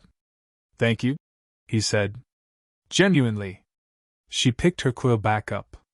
"Genuinely isn't necessary," she said. "Thorough is necessary. Thank me by being prepared." "I will be," he said. "I know," she said. He went back to the scroll, and she went back to her notes, and the safe house kitchen was quiet with the productive quiet of two people working toward the same thing, which was a kind of quiet Harry had never experienced before this week and which he found, unexpectedly, that he liked very much. Moody arrived at 7 with food from somewhere, deposited it on the table, and sat down. He'd been out all day. Harry hadn't asked, Moody hadn't offered, which was an arrangement that seemed to work for both of them. "Emmeline found a lead on Lupin," he said without preamble. "Small town in Wales. Possible address." "How long?" Harry said. "She'll know by tomorrow." Harry nodded. He pulled a piece of parchment toward him and started writing, a list, because he organized things into lists. It was how his mind worked. Everything that was in motion. Everything that still needed to be started. Moody watched him write. "You know," he said after a while, "most adults, when they're in the middle of something this complicated, fall apart somewhere in the first 48 hours. "I know," Harry said, still writing. "You haven't." "I've had practice managing complicated things with limited resources," Harry said. "This has more resources. It's actually easier." Moody was quiet. "Then, your father would have been proud of you." Harry stopped writing. It was the second time in 2 days that someone had said something about his father in that direct, unqualified way. Not "I knew your father," not "you remind me of," but a flat, declarative statement about what James Potter would have felt about a specific thing Harry had done. He didn't know what to do with that fully. It went somewhere inside him that was still learning how to have things put in it. "Was my mother similar?" he said. "In terms of the thinking through things?" "Lily was better," Moody said simply. "Faster. More precise. Less reckless, which was good because James was reckless enough for 3 people. She had a stillness to her, the kind where you looked at her and you thought, she already knows how this ends, she's just watching the rest of us catch up." Harry thought about the warmth in his chest, the thing the scroll had given him. He wondered, not for the first time, If the warmth was just ancestral magic, or if it was something else, if things people carried could survive them, pressed into old parchment under floorboards, waiting for the right hands. He went back to his list. Added 2 more items. Looked at the whole thing. It was a lot of items. It was going to take a lot of time. He thought about Sirius again, the man who'd spent 4 years in Azkaban while Harry spent 4 years in a cupboard, both of them waiting for something to start, either of them knowing the other was waiting. He thought about Emmeline in her green-doored office, already working.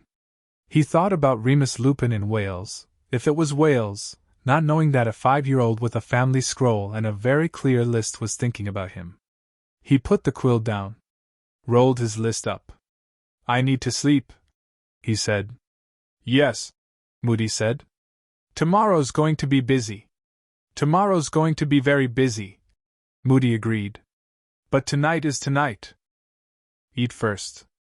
Harry looked at the food Moody had brought. "What is it?" "Shepherd's pie," Moody said. "From the place on the corner. It's good."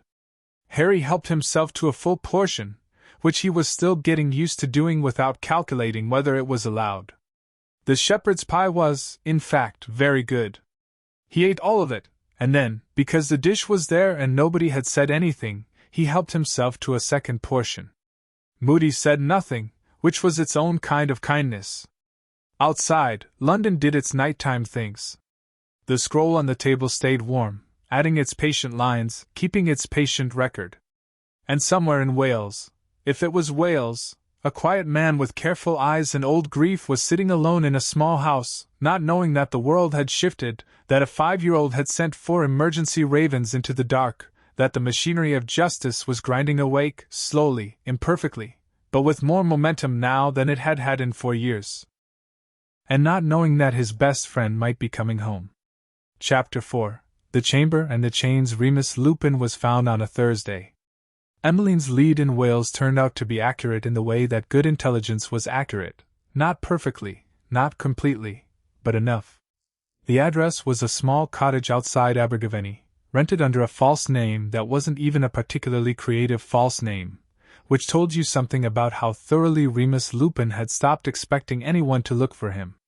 Moody arrived there Wednesday evening without telling anyone except Amelia, which was his version of following protocol, and came back at midnight with the news that Lupin was alive, alone, and in the particular condition that people got into when they had been surviving rather than living for an extended period. Harry heard about it over breakfast Thursday morning. "Is he coming in?" Harry said. "Agreed to meet," Moody said. "Tomorrow. Here. How did you convince him?" Moody poured himself tea in the manner of someone who had already decided not to answer that question in detail. Told him some things had changed. Told him someone was asking about Sirius. "What did he say?" he cried. Moody said flatly. "Which I am telling you only so you're not surprised if he seems fragile. He's not weak. He's been carrying something very heavy for a long time on his own." Harry nodded. He went back to his toast and thought about fragile, and about the difference between fragile and broken, and about what it meant to carry something heavy without anyone knowing you were carrying it. He thought he probably understood that better than most people his age. "Don't make him feel interrogated," Amelia said from behind her notes. She was always behind notes, which Harry had come to find reassuring. It meant things were being documented, which meant things were being taken seriously. "He's a witness, not a suspect." "I know," Harry said. "He may be defensive. He may feel guilty, he should," Moody said. "Alastair," Amelia said, in the specific tone she used for Moody when he was being himself too loudly. "He knew Sirius was in Azkaban," Moody said. "He knew Sirius hadn't had a trial. He's spent 3 years in Wales. He may have had reasons," Harry said. Moody looked at him. "You're defending him and you haven't met him." "I'm not defending him," Harry said. "I'm saying I want to understand the reasons before I decide what I think of them. That's different." He finished his toast. "Can I be there? When he comes?" Amelia and Moody exchanged the look they exchanged when they were deciding something they'd already mostly decided. Yes, Amelia said. But let me start the conversation. Of course, Harry said. She looked at him over her notes. You say that very agreeably.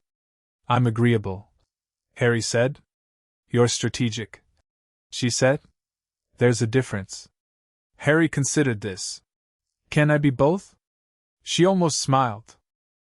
It was the same almost smile she'd been producing approximately 3 times a day since Monday, and Harry was quietly collecting them the way he'd collected other small good things: Gerald the spider, the chocolate digestive, the first cup of tea.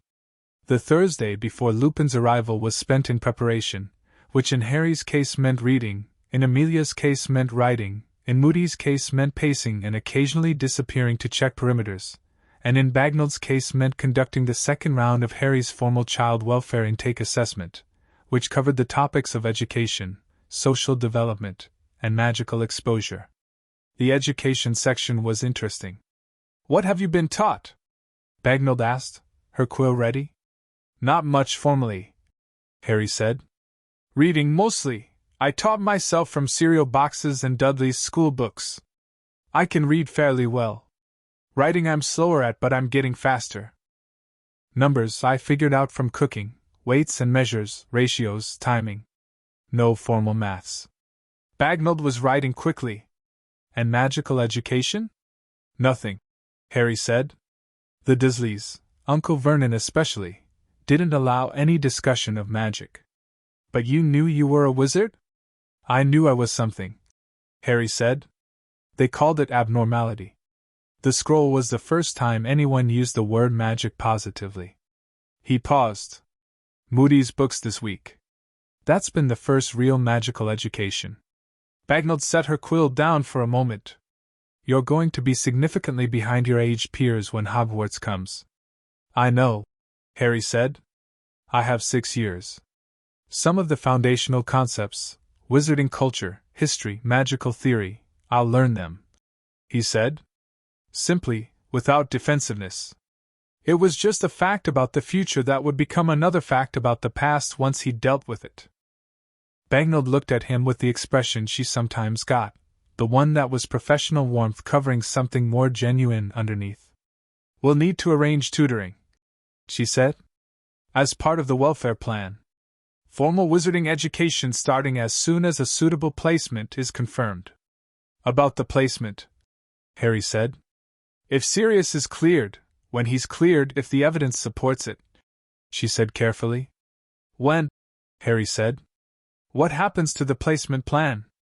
If Black is established as a fit guardian and his name is cleared, and if he chooses to take guardianship, then he becomes your primary carer. Under the child welfare framework, we need a home assessment, a suitability review. How long does that take? Weeks typically, she said. Weeks? Harry repeated. I know, Bagnall said. I'll expedite what I can. I can't expedite what I can't control. He nodded. Weeks was not nothing, but it was less than years, and less than years was progress. Can I ask you something? He said. Of course. The monitoring charm, he said. Dumbledore said he had a monitoring charm on the Privet Drive property. That it would activate if my life was in danger. Yes, she said slowly. If someone had set it to activate for more things. Not just life-threatening danger. Hunger. Confinement. Isolation. Would that have been possible? Bagnall was quiet for a moment. Technically, yes. The charm is adjustable. But it wasn't adjusted, Harry said. No, she said. It was set to the narrowest possible parameters. Who sets the parameters? He said. The caster, she said. He let that sit between them for a moment. Then, okay. Thank you. She picked up her quill again. Harry, she said, not looking up, asking the hard questions doesn't make you difficult. I want you to know that. I know, he said. But thank you for saying it. Remus Lupin arrived on Friday morning looking like someone who had been awake for a long time and had run out of the resources that made sleep possible. He was thin, not the same way Harry was thin, which was the thinness of insufficient food, but the thinness of a man who ate adequately and still lost weight because his body spent too much of itself on other things. He had scars on his hands and at his throat that were old and patterned in a way that spoke to something recurring rather than accidental. His robes were clean but worn at the cuffs. His eyes were the warm brown of old wood and currently doing the thing that eyes do when the person behind them is managing a significant emotional event and has decided that managing it is the only viable option. He came through the safe house door, saw Amelia, nodded. Saw Moody, and the nod became something more complicated, a history in a look, things owed and not owed, 3 years of absence waited on both sides of it. Then he saw Harry. He stopped. Harry was sitting at the kitchen table with his scroll and his list and his tea, and he looked up when Lupin stopped, and they looked at each other. "You look like your father," Lupin said. His voice was careful, the way a person is careful when they're carrying cracked things and don't want to drop them. "Except the eyes. Those are your mother's." "I know," Harry said. "People keep saying so." "Please sit down." Lupin sat. He sat the way exhausted people sit, heavily, finally, like the chair was something he'd been working toward for a while. Amelia put tea in front of him without being asked, which was the nicest thing Harry had seen her do unprompted, and Lupin wrapped both hands around the mug in exactly the same way Harry always did. Harry noticed that. "Moody tells me there are developments," Lupin said. "Several," Amelia said. She walked him through them in the precise, sequential way she had: Harry's situation, the scroll, the Wiesengemot session, the special committee, Sirius's case review. She was efficient and clear and gave Lupin the information without editorializing, which Harry knew by now was her way of respecting someone's ability to draw their own conclusions. Lupin listened without interrupting. His tea went cold. He didn't drink it. When Amelia finished, the kitchen was quiet for a moment.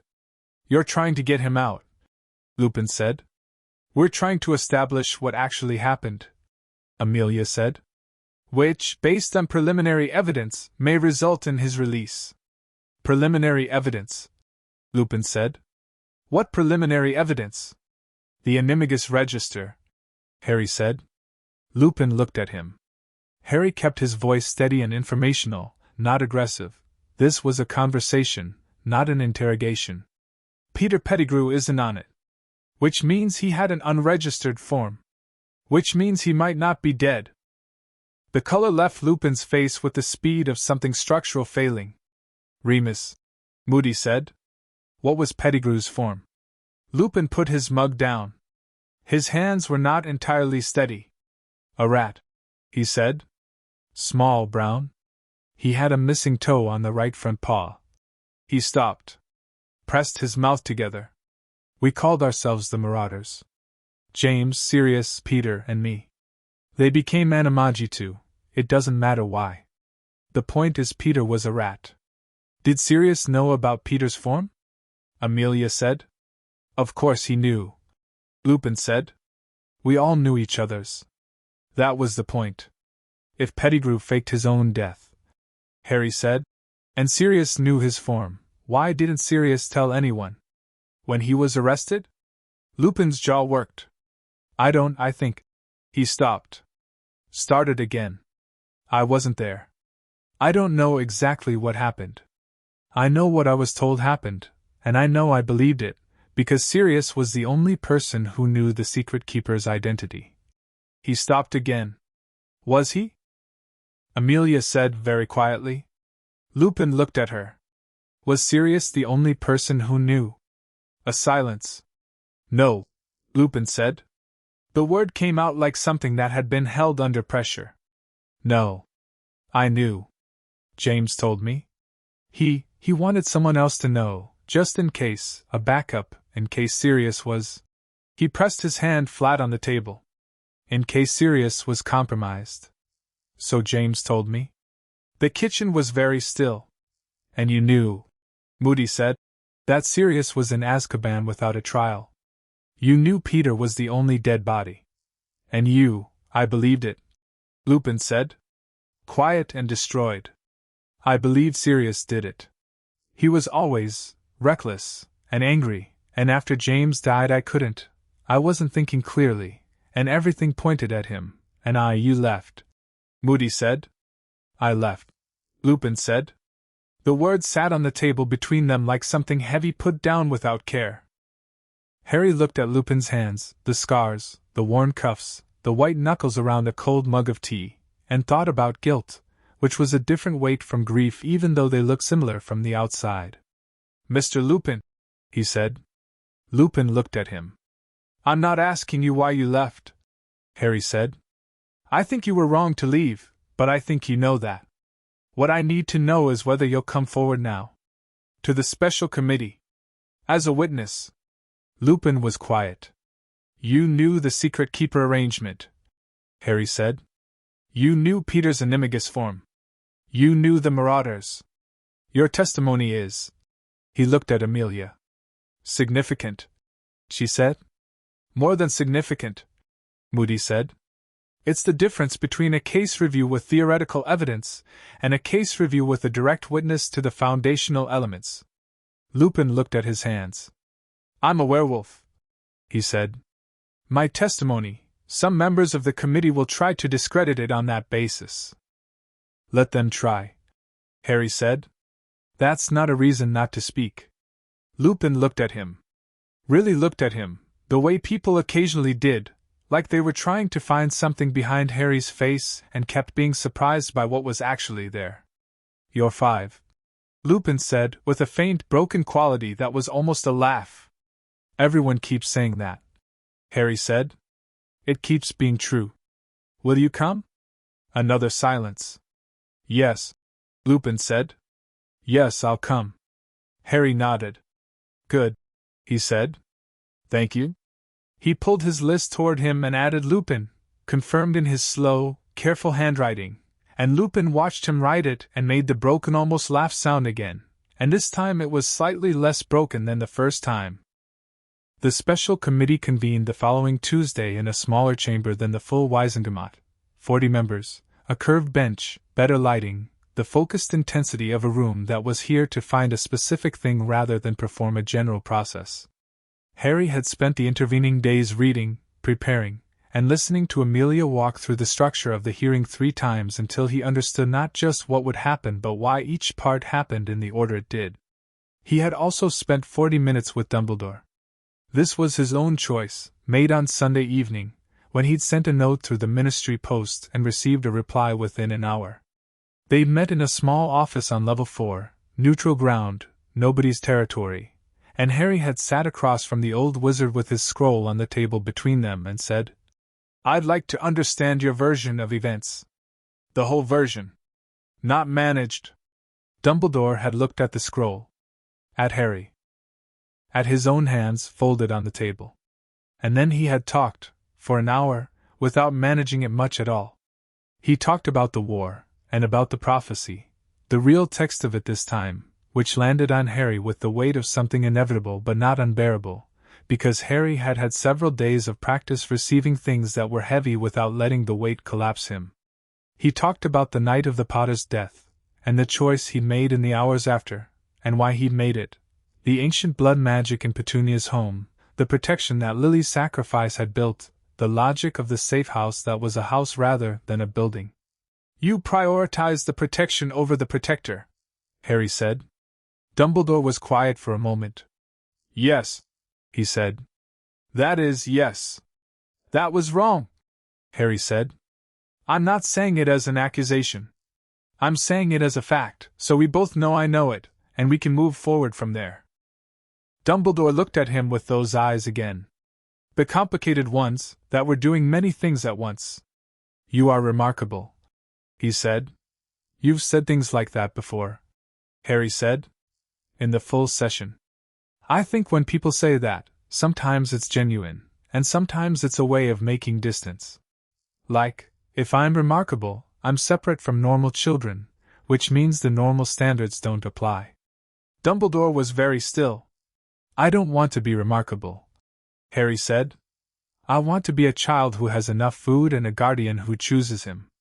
The remarkable thing can be something I figure out later. That seems, Dumbledore said carefully, like a very reasonable thing to want. Yes, Harry said. It is. They sat in silence for a moment. Not uncomfortable, the silence of two people who have said something true and are letting it settle. I will not obstruct the Black Case review, Dumbledore said. I want you to know that. I know, Harry said. Thank you. I also. Dumbledore paused. I owe you an apology, Harry. Not a procedural one. A genuine one, for the choices I made that I believed were right and that were not. I hope. He stopped. I hope that in time we'll figure it out, Harry said. I'm not interested in being angry at you. I'm interested in things being different going forward. Dumbledore sat back. He looked, Harry thought, like a very old man who had put something down that he'd been carrying for longer than he'd realized. Different going forward, he said. Yes. I think I can work toward that. Good, Harry said. He picked up the scroll. I'll see you at the committee hearing. The morning of the committee hearing, Harry ate a full breakfast without rushing. He was wearing proper robes. Amelia had taken him to a small shop in Diagon Alley on Monday, an unremarkable place run by an elderly witch who had measured him efficiently and said nothing about his size except, briskly, that it would sort itself out with adequate nutrition, which Harry had found more comforting than the statement probably intended. The robes were good, dark blue, formal without being stiff, and they had pockets, which he approved of strongly. He put his list in the left pocket and the scroll in the right, where it warmed his hip through the fabric. Moody looked at him when he came downstairs. Ready? Yes, Harry said. You've been ready for days. I've been ready since Monday, Harry said. But today is when it happens, so, Moody said. He handed Harry a piece of toast without ceremony. Eat that on the way. Can't think on an empty stomach. Harry ate the toast on the way, which turned out to be exactly the right thing to do. The special committee chamber felt different from the full Wisengamot in the way that a scalpel feels different from a gavel, more precise, more specific, designed for a different kind of work. The 40 members were already seated when Harry arrived, and Lupin was in the waiting room with Emmeline, whom he had apparently met before and who had brought him tea from somewhere, and was talking to him in a low, steady voice that was doing visible good. Harry stopped in the doorway and looked at Lupin. How are you? Terrified, Lupin said honestly.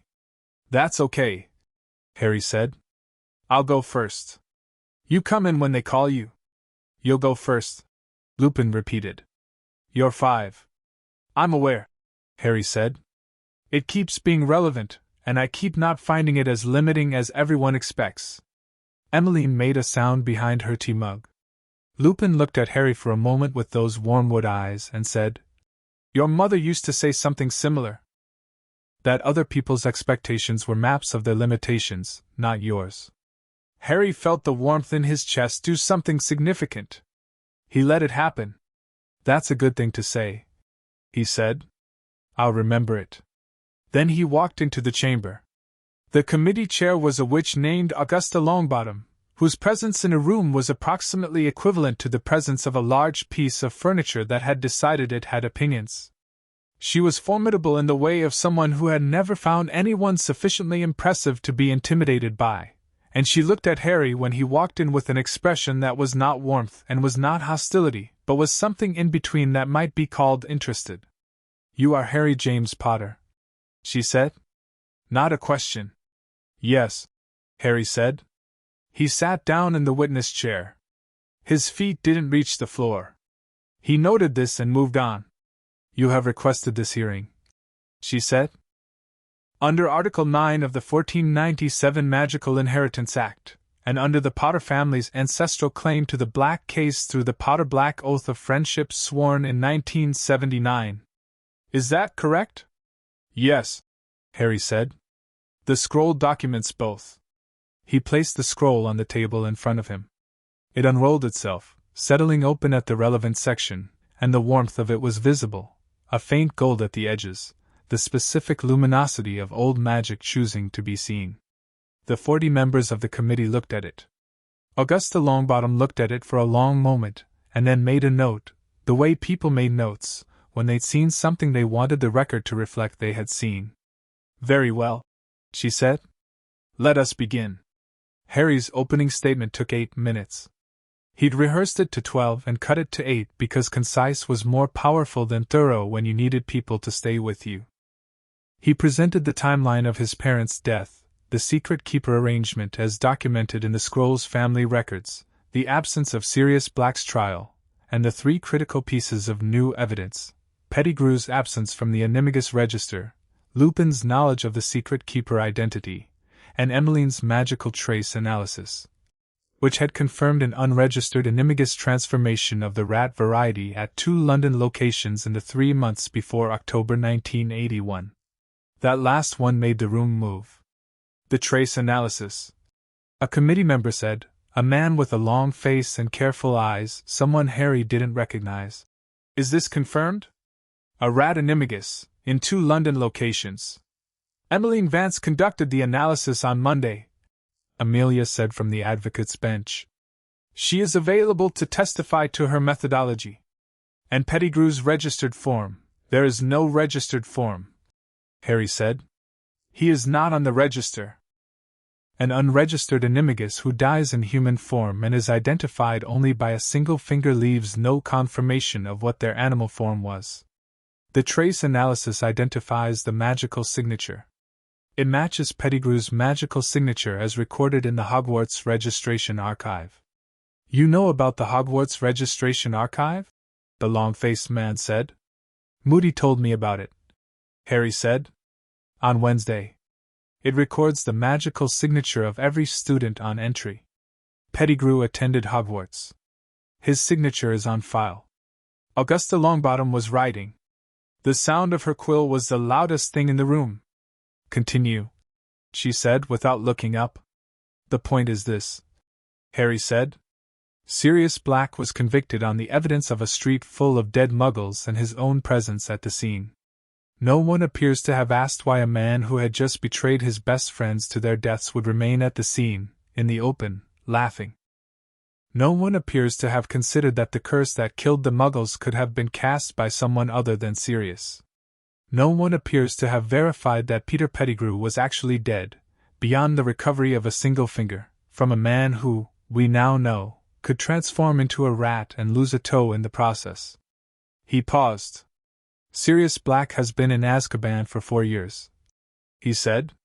I am asking this committee to hear the testimony of Remus Lupin, who knew both men, knew the secret keeper arrangement, and can establish that Pettigrew had means, motive, and a method of disappearance that was never considered. I am asking the committee to formally trace Pettigrew's possible locations using the Animagus tracking spell. And I am asking for a Veritaserum examination of Sirius Black, which will resolve the question definitively. The room was very quiet. Veritaserum, Augusta said. You're aware Black could refuse. He could, Harry said. But I don't think he will. I think he's been waiting for someone to ask him the right questions for 4 years. Augusta looked at him for a long moment. Then she looked at the scroll on the table, still warm, still faintly gold, patient as everything the House of Potter had built it to be. Call Remus Lupin, she said. Lupin's testimony lasted 40 minutes, and it was the kind of testimony that changed the shape of a room permanently. He was careful, precise, and honest about everything, including the things that reflected badly on himself, his failure to come forward, his 3 years in Wales, the guilt that had made movement feel impossible. Augusta Longbottom did not appear to judge him for the absence, only for the facts he brought, which were what the committee needed and which he delivered with the steady care of someone who had decided that this one thing he could do right, at least.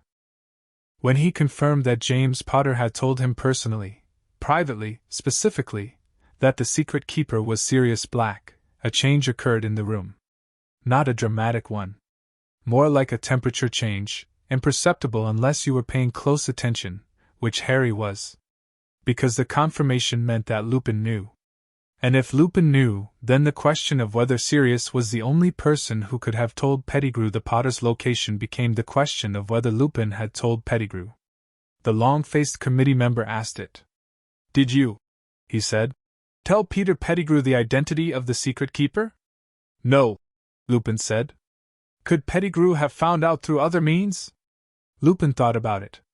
He was clever, he said. Quieter than James and serious, more watchful. He could have worked it out if he was paying attention. If he was looking for it. He paused. I think now, looking back, I think he was always paying attention. I think we underestimated what that meant. You believe Pettigrew was working for Voldemort from within your group. I believe, Lupin said carefully, that it is possible. And that the evidence should be properly examined before a man spends another year in Azkaban for something he may not have done. Augusta called a recess at noon. Harry sat in the waiting room with Lupin and ate a sandwich that Bagnold had appeared with from somewhere, and Lupin didn't eat much but held his tea and looked at the wall and occasionally looked at Harry as if checking that he was still there. How are you doing? Harry said. I've been better, Lupin said. And I've been worse. Right now I feel like I've been wrung out, which is an improvement over how I felt before I came in. You did well, Harry said. I told the truth, Lupin said. That's not the same as doing well. It is when it's been difficult to do, Harry said. Lupin looked at him sideways. I'm going to keep being surprised by you, aren't I? Probably, Harry said. I find it's more efficient to just accept it early. The broken almost laugh again, slightly more laugh and slightly less broken. Lily, Lupin said half to himself. That is absolutely Lily. The afternoon session brought Emmeline's testimony, which was technical and thorough and delivered with the precision of someone who knew that this kind of evidence lived or died on methodology. She walked the committee through the animagus trace process, the matching procedure against the Hogwarts archive, and the significance of the 2 London location hits. Then she said very calmly, in addition to the 2 London locations previously identified, I ran a broader trace this morning. The spell has a wider radius than I initially used, and I wanted to be thorough. The room was attentive. There was a 3rd hit, she said. More recent. Within the past 18 months. Where? Augusta said. A residential address in Ottery Street, Catchpole, Emmeline said. The home of Arthur and Molly Weasley. The room broke open. Not loudly, this was a committee chamber, not a street corner. But the contained explosion of 40 people adjusting their understanding simultaneously had a sound to it, a collected inhale, the scrape of quills stopping. Harry sat forward in his chair. His list was in his pocket. He had not anticipated this, and he was filing it rapidly, checking implications. The Weasleys. A wizarding family, he didn't know them, but Amelia's expression had changed in a specific way that said she did.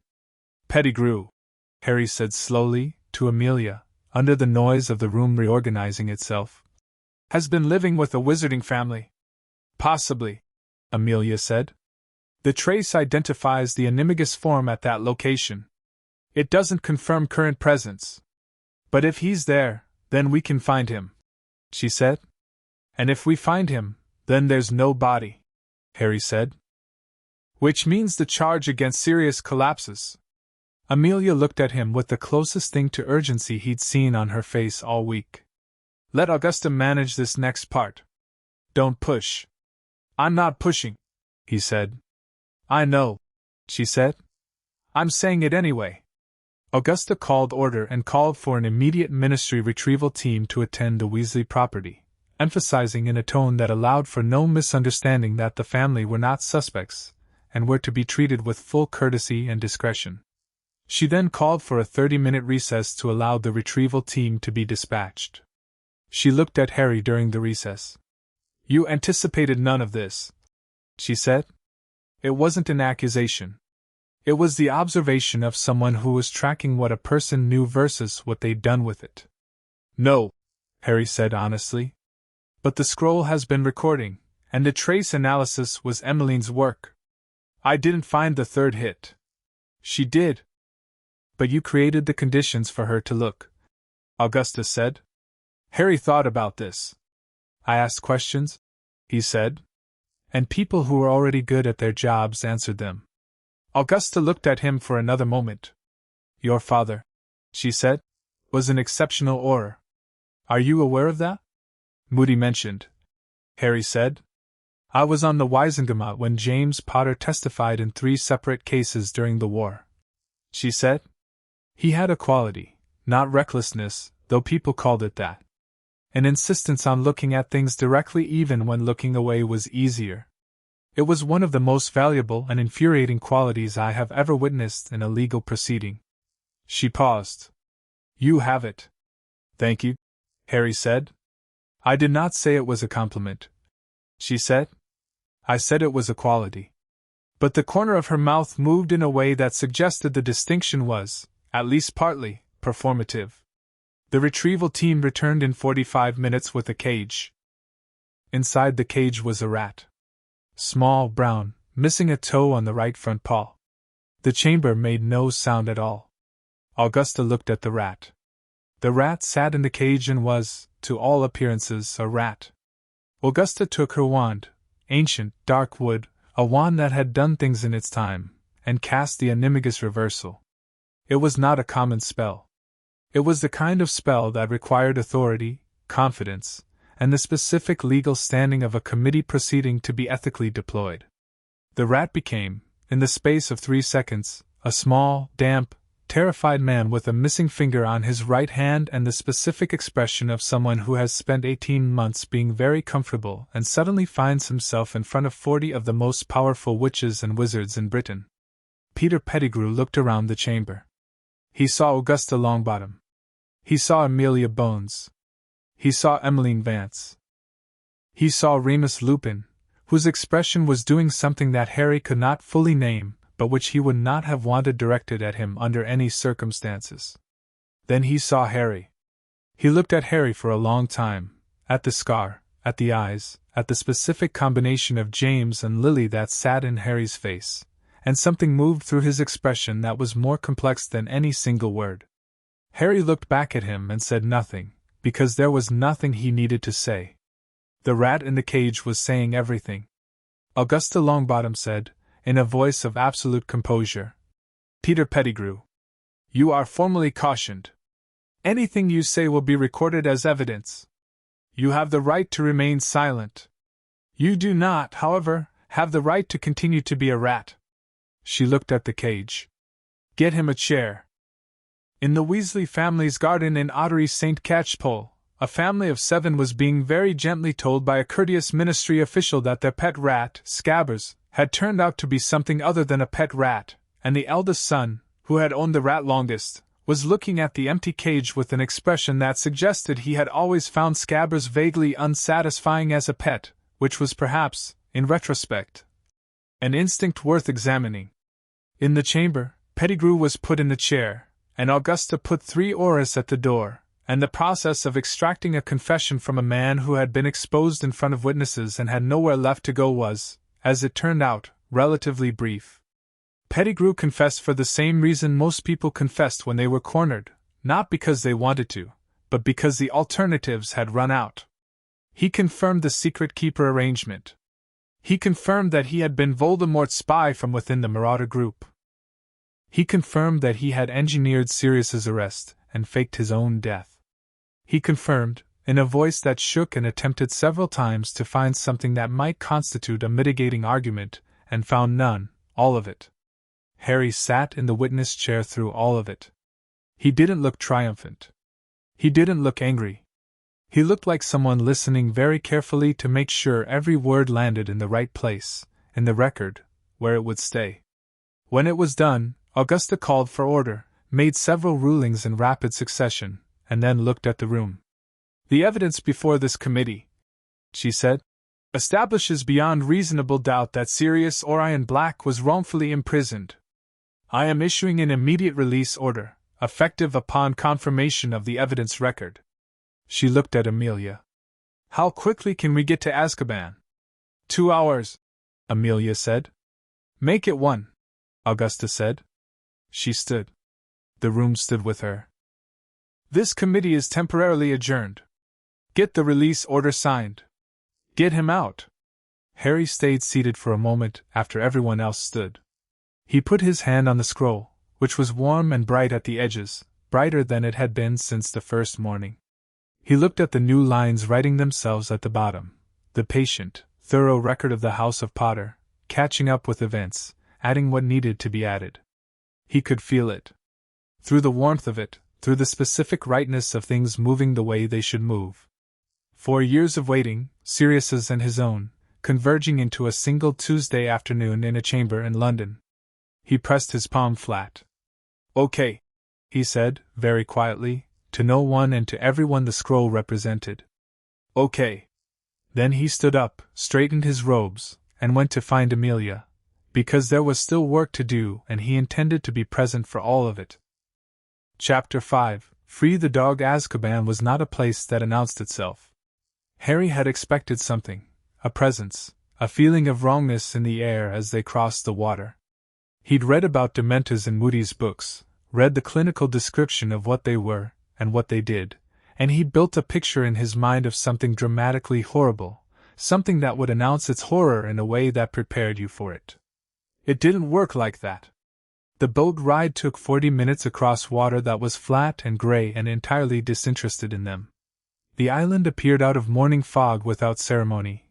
Black rock, a stone structure that had been built by people who wanted security over everything else, and had achieved it by removing every other consideration. There were no windows on the seaward face. There was no color anywhere. The sky above it was the same gray as the water, and the stone was the same gray as the sky, and the whole thing sat in the North Sea with the impassive permanence of something that had never needed to justify itself. The cold was the other thing. It arrived before the island did, slipping through the boat before they were close enough to see the structure clearly. Not just weather cold, something else underneath it, a specific quality of absence, like warmth had been subtracted rather than cold added. Harry felt it settle against his skin and thought about Sirius in there for 4 years, in this cold, with creatures that ate what made cold bearable, and he pressed his hand against the scroll in his pocket, and kept his face level and his breathing even. Amelia was beside him. Moody on his other side. 2 ministry oars at the back of the boat, and the release order in Amelia's case, signed by Augusta Longbottom and countersigned by Fudge, who had countersigned with the specific efficiency of a man doing the right thing primarily because the wrong thing had become untenable, which Harry had decided was sufficient. You could work with people doing right things for imperfect reasons. You just had to know which category you were dealing with. "Are you all right?" Amelia said, not looking at him, looking at the island. "Yes," Harry said. "The Dementors won't approach a ministry party," she said. "We've got authorization and the release order. They stay back." "I know," he said. "I read about them. Reading about them is different from, I know," he said again gently. "I'll tell you if it becomes a problem." She looked at him sideways. "Will you?" He thought about it honestly. "Probably," he said. "You're very good at managing problems." She looked back at the island. "You are the strangest 5-year-old I have ever encountered. I've had an unusual week," he said. The boat touched the dock. The inside of Azkaban was worse than the outside, because the outside was at least honest about what it was. The inside had corridors and doors and fixtures, the ordinary architecture of a building that functioned for a specific purpose, and the mundane structure of it made the wrongness worse rather than better, the way a cage is more disturbing when it looks like a room. The stone wept moisture. The light was functional and nothing else. Sounds moved differently in the corridors, flattened, as if the building had learned to muffle things. The Dementors were present in the peripheral way that the books described. Presences rather than figures, sensed rather than seen, staying back from the ministry group but not far back. Harry felt them the way he felt the cold, as a specific quality rather than a temperature. He kept his hand in his pocket, fingers on the scroll, and the scroll's warmth was doing something he hadn't felt it do before, pushing back, faintly, a thread of gold warmth against the gray absence. He didn't mention this to anyone. The warden was a man whose primary characteristic was that he had worked in this building for 15 years and had learned to carry it by ceasing to notice it, which was a survival mechanism that had costs visible in the set of his face, and the quality of his attention. He processed the release order with bureaucratic thoroughness, checking each signature, running his wand over the ministry seal, asking Amelia 3 clarifying questions in the tone of a man who needed everything to be exactly right because exactly right was the only thing protecting him from what inexact would mean.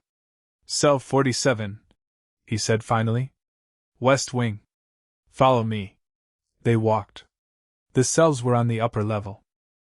Harry heard them before he saw them, not sounds from the prisoners, because most prisoners in Azkaban had stopped making sounds after a certain point, but the particular quality of many people being in a very small space with the worst version of themselves on a continuous loop. He felt the weight of it the way you felt weather, not directed at him, but ambient, impossible to be outside of. He kept walking. Cell 47 had a number etched into the stone beside the door. Amelia put her hand on the lock and ran the release order through it, and the door opened. The smell came first. Then the dark. Then, as the warden raised his lamp, Sirius Black. He was sitting against the far wall with his knees up and his arms loosely around them, the posture of someone who had found the minimum viable position for existing in a space and stayed in it.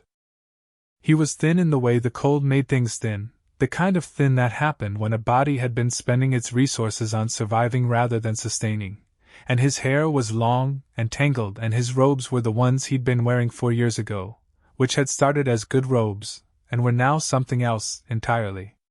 His eyes were open. He was looking at the door. He had been looking at the door the way Harry suspected he had looked at it for 4 years, not with hope, because hope required fuel and this place ate fuel, but with the specific habit of a man who had not entirely given up the practice of looking, even when looking had stopped returning anything. He saw Amelia. He saw Moody. His eyes went still in a way that was hard to read. Recognition, Harry thought, but recognition filtered through 4 years of a place that turned recognition into something suspect. Then his eyes moved to Harry. He looked at Harry for a long time without speaking. Harry looked back at him without speaking. There was something happening in Sirius's face that was very large and very complicated and was moving slowly, like something frozen beginning to shift. His eyes moved to the scar, and then to Harry's eyes, and then to his face as a whole, the James of it and the Lily of it, and Harry saw the exact moment the shift became something that couldn't be held still anymore. "Prong slit," Sirius said. His voice was 4 years of disuse and dementors and cold stone, and it still had something underneath it that was recognizably itself. "I don't know what that means," Harry said. "But hello?" Something broke open in Sirius's expression, and what was underneath it was not what Harry had expected, not relief, not gratitude, not the dramatic response of a man saved at the last moment. It was something quieter and more desperate than any of those, the expression of a person who has been alone for so long that the presence of another person hasn't fully resolved itself into real yet. "You're real," Sirius said. "Yes," Harry said. "You're James's son." He stopped. Swallowed. "You're real and you're here and how are you here?" "I sent some ravens," Harry said. "It's a long story. I'll tell you on the boat." Sirius looked at Amelia. "The release order," she said and held it up. He looked at it for a long moment, the way a man looks at something he has not allowed himself to believe in because the not believing was the only protection he had left. "Pettigrew," he said. "Confessed," Amelia said. "This morning. To the full committee." Sirius closed his eyes. He pressed the back of his head against the stone, and kept his eyes closed for 10 seconds, and Harry watched the thing moving in him from the outside and felt, in his own chest, the warmth push against the gray of this place with a specific insistence. "He's alive," Sirius said. Not a question. "In ministry custody," Amelia said. "He'll stand trial. A real trial this time," Harry said. "With all the parts." Sirius opened his eyes and looked at Harry again, and the look had something new in it this time, something that was pulling at the edges of his face in the direction of the expression that preceded laughing, though the rest of him hadn't caught up yet. "All the parts," Sirius said. "Yes," Harry said. I was quite insistent about the parts. Moody made the compressed syllable sound from behind Harry that was his version of a laugh. One of the aurists at the door made a more conventional one, and then suppressed it. Amelia held out her hand. Sirius looked at it for a moment. Then he took it, and she pulled him up, and his legs held him, barely, and Moody stepped forward and put a steadying hand under his other arm with the gruff efficiency of a man who was absolutely not being moved by this, and would continue to absolutely not be moved by it all the way back to London. "Can you walk?" Harry said. "Yes," Sirius said.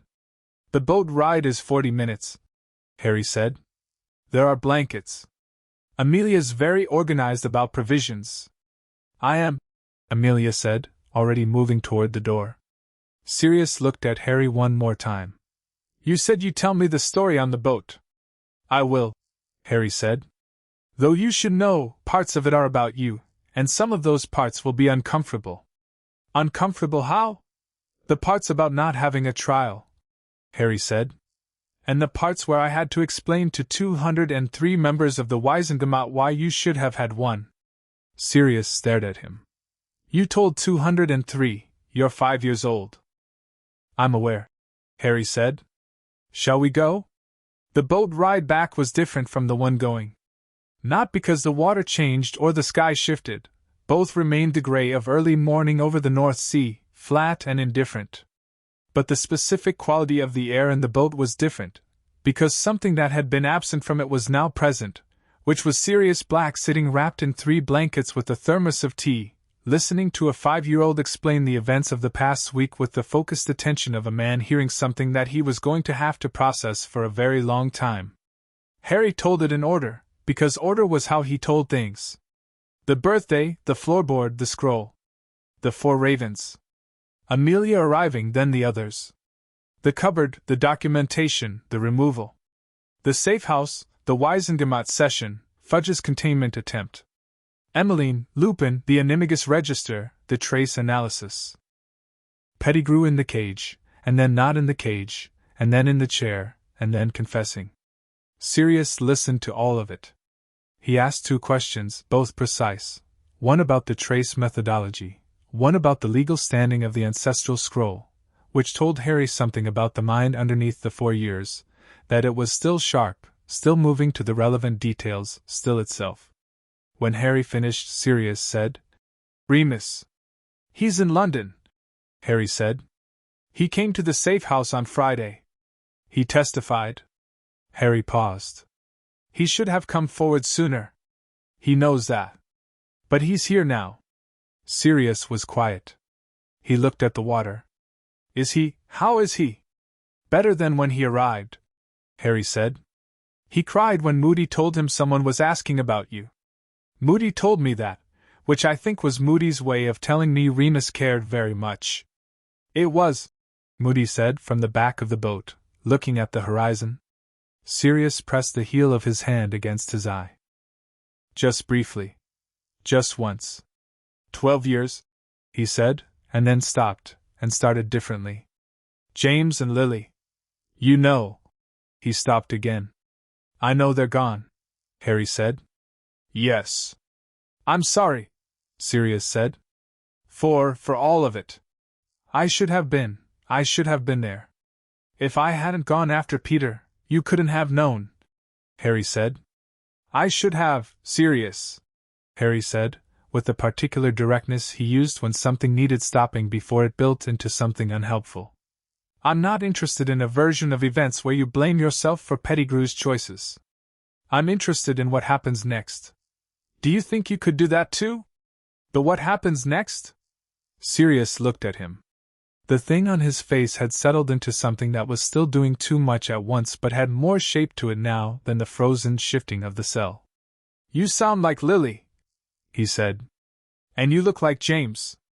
It's," he made a short sound, "extremely a lot." "I've been told," Harry said. "Is that okay?" "Yeah," Sirius said quietly. "Yeah, it's really okay." They sat in the boat, the 5-year-old and the freed man, as England appeared in the distance out of the grey water, and Amelia made another note in her notebook, and Moody watched the horizon, and the morning got slowly lighter around them. London received Sirius Black without ceremony, which was probably for the best. The ministry had arranged a private apparition point, Amelia's work, anticipating the chaos of arriving through the atrium, and they came through into a side street near St. Mungo's, where a medical team from the hospital's long-term care ward was already waiting. This was also Amelia's work, which Harry had learned to simply accept as a feature of her rather than a surprise. Sirius submitted to the medical examination with the faint resistance of a man who wasn't ill, exactly, but was running on the memory of adequacy rather than the reality of it. The healer, a calm woman who had clearly dealt with Azkaban patients before and had developed a manner that was thorough without being pitying, confirmed mild malnourishment, extended cold exposure, and the psychological indicators that 4 years of dementor proximity left on anyone, which were not nothing and would need sustained attention. "I'm fine," Sirius said for the third time. "You're not fine," Harry said from the chair beside the bed where Sirius had been deposited for observation. "You're alive, which is different. Being fine is a project." "A project?" Sirius repeated. "Yes. We've got time for it now." Sirius looked at the ceiling of the small observation room. He was quiet for a moment, a different quality of quiet than the Azkaban quiet, which had been the absence of things. This was the quiet of a person who had just been handed a significant amount of future, and was trying to work out where to put it. "What happens now?" he said. "Procedurally. Bagnall's department conducts a home assessment," Harry said, "which requires you to have a home. Do you have a home?" "I have a family home," Sirius said in a tone that put a significant amount of information into the word family without elaborating on it. "Grimmauld Place. I've been avoiding it since before I went in." "Why?" "Because my mother is there," Sirius said, "and my mother is terrible." Harry considered this. "Is she still alive?" "The portrait of her is," Sirius said darkly. "Which is, in some ways, worse. Could the house be made suitable?" Sirius was quiet for a moment. "With work," he said. "And money, which I actually have, because the Black family vault doesn't care about criminal conviction, apparently, and Gringotts has been holding it. I haven't touched it in 4 years. He paused. "I could make the house work. If you're asking whether I want to." He stopped. Looked at Harry. "Is that what you want? To live there? With me?" Harry thought about the Wisengamot session and the things he'd said in it. "I want my godfather out of prison and enough food at dinner." He thought about what Bagnall had said, "You just have to be Harry," and about the drawing of the stag in his shirt pocket, and what it meant that he'd drawn it from something he'd never been shown. "I want a guardian who chooses me," Harry said. "That's what I told Fudge. If you want to be that, then yes. But it has to be what you want, not just what makes sense on paper."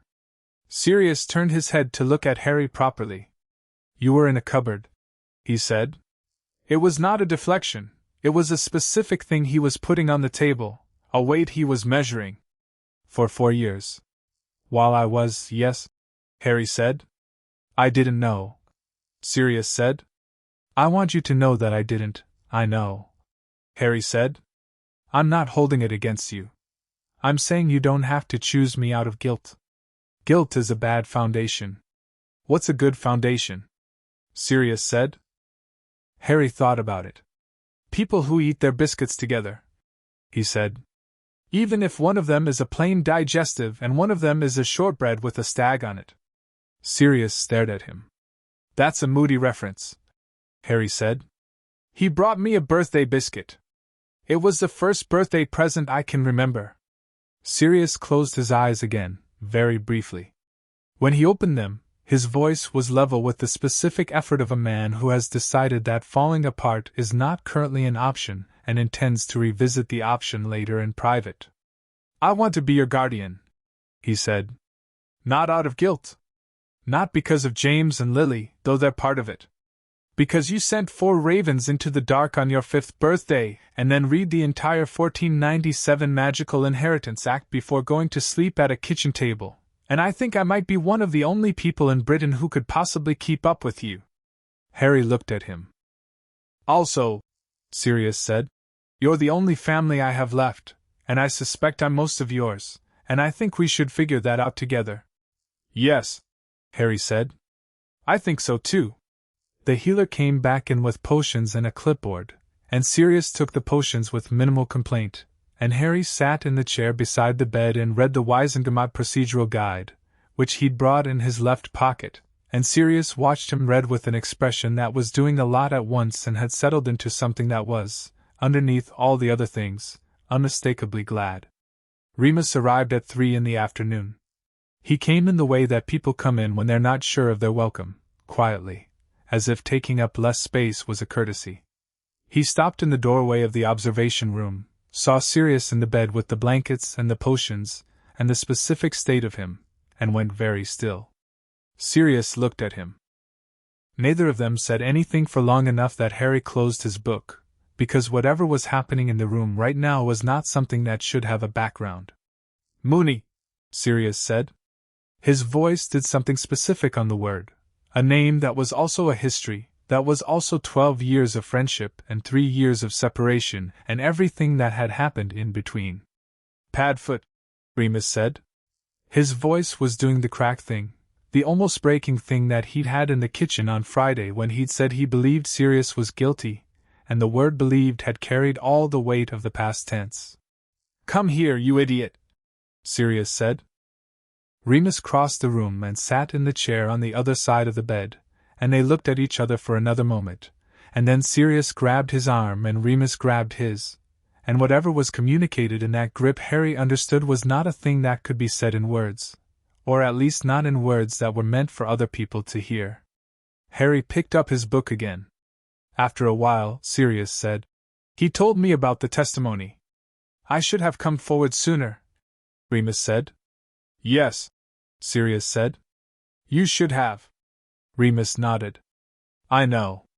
3 years in Wales, Remus. I know. Keeping yourself company with guilt when you could have. I know, Sirius. Remus's voice was quiet and even. I know all of it. I don't have a good reason. I have reasons, but they're not good ones. Sirius was quiet. Then, tell me about Wales. What? Wales. 3 years. Tell me something that wasn't terrible about it. Remus blinked. There was a bookshop, he said. In the village. The owner never asked questions. She just let me read. Good bookshop? Excellent bookshop. All right, Sirius said. That's one thing. They talked, low and careful, rebuilding something that had been left out in the cold and needed to be checked for damage before it could be relied on, which was honest and necessary and would take time. Harry read his book and let them do it. After about half an hour, Sirius said, without looking at Harry, He's been reading the whole time. I know, Remus said. I noticed. Is he always like this? I've known him for 4 days, Remus said. But in those 4 days, yes. Consistently. He told me to stop blaming myself for Pettigrew, Sirius said. In approximately those words. He told me something similar, Remus said. About Wales. They both looked at Harry.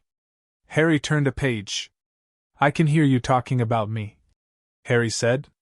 We know, Sirius said. We're talking about you openly. There's a difference. Harry looked up. What's the verdict? Sirius and Remus exchanged a look. The look had the quality of 2 people who had known each other long enough to have conversations in eye contact. Remarkable, Remus said. Extremely, Sirius said.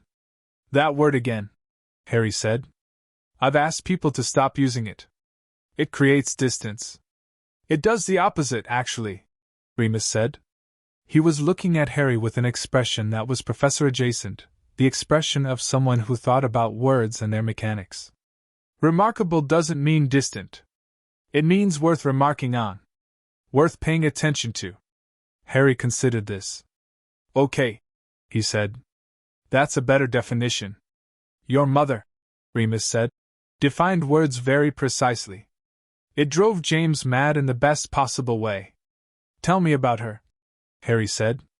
He said it the way he said everything, directly, without performing the asking of it. "I don't have memories. Just impressions." Remus was quiet for a moment. Sirius looked at the ceiling. When Remus spoke, his voice had the quality it got when he was being careful about something that mattered. "She was the most perceptive person I have ever known," he said. "She saw through things without effort. Not cynically, she wasn't suspicious of people. She just saw them clearly, and she had this capacity to accept what she saw without needing it to be different from what it was. She loved completely and argued fiercely and laughed at things other people didn't notice were funny. She was also terrifying when she was angry," Sirius said, without looking away from the ceiling. "I say this as someone who made her angry on multiple occasions." "What did you do?" Harry said. "Various things," Sirius said. "I was young and had poor judgment. He put a permanent sticking charm on James's textbooks in third year," Remus said. "As a prank. Your mother had to spend 3 hours reversing it. She was not pleased." Sirius smiled, a real one, the kind that arrived from somewhere deep and arrived with the surprise of something you'd forgotten you still had. "She wasn't pleased," he confirmed. "She was spectacularly not pleased. She did this thing with her eyes." He looked at Harry. Then he stopped and laughed, a short, rusty sound, the kind that a laugh makes when it's been and used. "You're doing it right now," he said. "The eye thing." Harry thought about his own eyes and what they were doing, which was looking at Sirius steadily while he told the story. "This?" he said. "Yes," Sirius said. "Exactly that. She'd look at you and you'd feel she was reading you word by word and deciding whether you'd use them well." He was still smiling, and the smile had something in it that was both happy and painful, the way things are when they're true. James used to say she was the only person who could make him feel both entirely seen and entirely accountable at the same time. Harry held that. "Put it somewhere careful." "She sounds like someone I'd have liked," he said. "You would have loved her," Sirius said. "And she would have loved you completely and argued with you constantly, because you think very similarly." "Good," Harry said. And he meant it, precisely and fully, and let it sit. Fudge came at 4. He arrived with 2 aides, a press secretary who waited outside, and the expression of a man who had spent the day managing a narrative, and needed to establish some things before the evening papers ran. He was polite, appropriately congratulatory about the outcome of the committee hearing, and made 3 statements about the ministry's commitment to justice that were technically true and contextually misleading in the way that Fudge's statements reliably were. Sirius listened to him with the exhausted tolerance of a man who had spent 4 years in Azkaban and had limited reserves for anything that wasn't direct. "Minister," he said, when Fudge paused for response, "I'd like 2 things from the ministry. Full exoneration, formally published, today. And a compensation assessment initiated by the end of the week." Fudge's expression moved through several things. "The exoneration is already being processed, published," Sirius said. "Not processed. I want every publication that ran my conviction to run the correction on the front page. Not buried. Front page. That's I can look into. It's a yes or no," Sirius said pleasantly. Fudge looked at Harry, which was an instinct Harry had noticed in people. They looked at him to gauge what was acceptable, as if he was a reference point. He looked back at Fudge and said nothing, which was its own kind of answer. "Yes," Fudge said. "And the compensation assessment," Sirius said. "Also yes," Fudge said. "Then we're done," Sirius said. "Thank you for coming." Fudge left with the specific velocity of a man who was glad to be leaving. His press secretary fell in beside him in the corridor, and Harry, who had excellent hearing and the habit of paying close attention to things he wasn't intended to hear, caught the word "spin it" as a ministry success story before the door closed all the way. He stored that. Filed it under Fudge How He Operates, which was a file that was becoming usefully thick. Dumbledore came at 5, alone, without announcement. He appeared in the doorway the way he sometimes did, present suddenly, as if he'd been there slightly longer than was visible. He looked at Sirius in the bed and at Remus in the chair and at Harry between them with his book, and his face did something complex and quiet that was not for anyone else but was visible anyway. Sirius looked at him. The look was not simple. "Albus," he said. "Sirius," Dumbledore said. "I am—" He stopped. Tried again. "I am glad to see you out of that place." "Are you?" Sirius said. "Not hostile. Not forgiving. Somewhere between, in the truthful middle where things live when they're still being worked out." "I owe you an apology," Dumbledore said. "A significant one. I will not make it briefly, because it does not deserve brevity, and you deserve to hear it properly. But I needed you to know, tonight, that I know I was wrong. About the trial. About the assumptions I made without verifying. About—" He paused. "About a great many things." Sirius was quiet for a moment. "We'll talk," he said. "When I'm out of this bed and have had about a week's worth of food. We'll talk properly." "Yes," Dumbledore said. "I'd like that." He looked at Harry. "And you," he said, with something in his voice that was genuinely fond and genuinely regretful in equal measure. "How are you?" "Good," Harry said. "Better. Things are moving in the right direction." "They are," Dumbledore said. "Largely due to you." "Largely due to a lot of people doing their jobs well," Harry said. "I just asked the questions." "The questions were precisely the right ones," Dumbledore said. He was quiet for a moment. "I have been thinking about what you said. About the monitoring charm, the parameters." Harry waited. "You were correct," Dumbledore said. "The parameters were too narrow. I told myself that I was protecting you from interference, from discovery, and that was true. But it was easier to not know the details of daily things. To keep the knowledge at the level of life and death, because life and death I had a plan for." He paused. "The daily things I had made someone else responsible for, and I did not check whether that responsibility was being discharged." "No," Harry said. "You didn't. I am sorry for that," Dumbledore said. "Specifically? The daily things, they mattered." "They matter." Harry looked at him.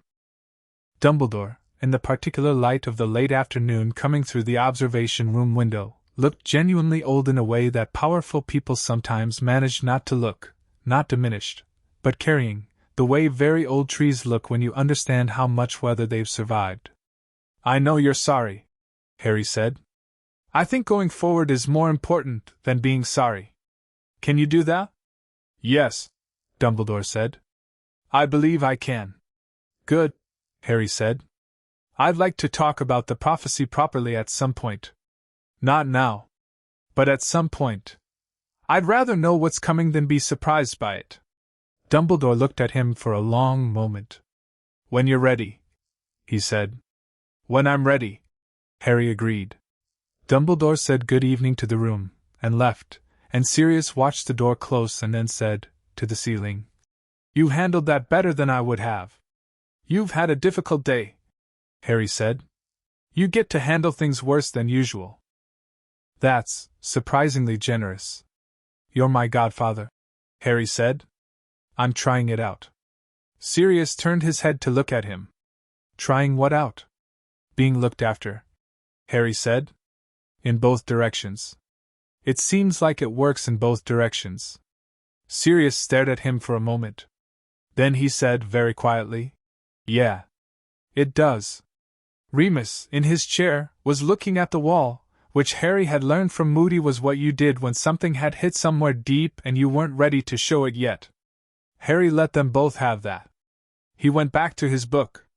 The three of them stayed in the observation room as the light changed through the window, London doing its slow shift from afternoon to evening, and the quiet of the room was not the quiet of emptiness but the quiet of things settling, of a shape being established that was fragile and necessary, and theirs. The exoneration was published the next morning. Harry read it over breakfast at the safe house, the formal ministry notice, the front page of the Daily Prophet, which headed above the fold in a font size that suggested either genuine contrition or excellent circulation strategy, and possibly both. Sirius Black exonerated, Pettigrew alive, ministry confirms wrongful imprisonment. There were 3 photographs: Sirius arriving at St. Mungo's, the ministry seal on the release order, and one of Harry, which he hadn't known had been taken, standing outside the special committee chamber in his dark blue robes with his left hand in his pocket where the scroll was and his eyes on something outside the frame. He studied the photograph of himself with detached curiosity. He looked like a child in the photo, small, serious, focused. He also looked, he thought, like someone who knew what they were doing there, which was the more important quality. Amelia came in while he was reading. She looked at the Prophet. "Front page," she said. "Yes," Harry said. "Fudge delivered." "Fudge delivered because the alternative was worse for him," she said. "But the outcome is the same." "I know," Harry said. "I'm choosing to take the outcome." She poured herself tea and sat across from him. "How are you feeling?" "Genuinely." He thought about the question. About Sirius in the observation room, and Remus in the chair, and Dumbledore in the doorway, and the Azkaban cold that was still in his hands somewhere even though they were warm now. About the scroll in his pocket, still adding its lines, still patient. About the fact that he had been in this safe house for 9 days, and had not slept in a cupboard once. "Like something finished," he said. "And something else is starting. And I don't know exactly what the next thing is, but I'm not frightened of it." "That," Amelia said, "is exactly where you should be." "What about you?" he said. "How are you?" She looked at him over her mug. "I'm a senior Auror head," she said. "We don't have feelings, we have action items. You cried in your car on the way to the Privet Drive report," Moody said from the doorway. He was wearing his traveling cloak and had clearly been somewhere already, which was very Moody. "I did not," Amelia said. "I have no way of knowing that," Moody said, sitting down. "But you look like someone who did. And it would be appropriate if you had." Amelia looked at him with a very specific expression. "You," she said, "are an invasive, presumptuous, impossible man." "Constant," Moody started. "If you say vigilance," she said, "I will hex your hat." "I don't wear a hat." "Your other hat," she said. "The one nobody knows about." Moody looked at her.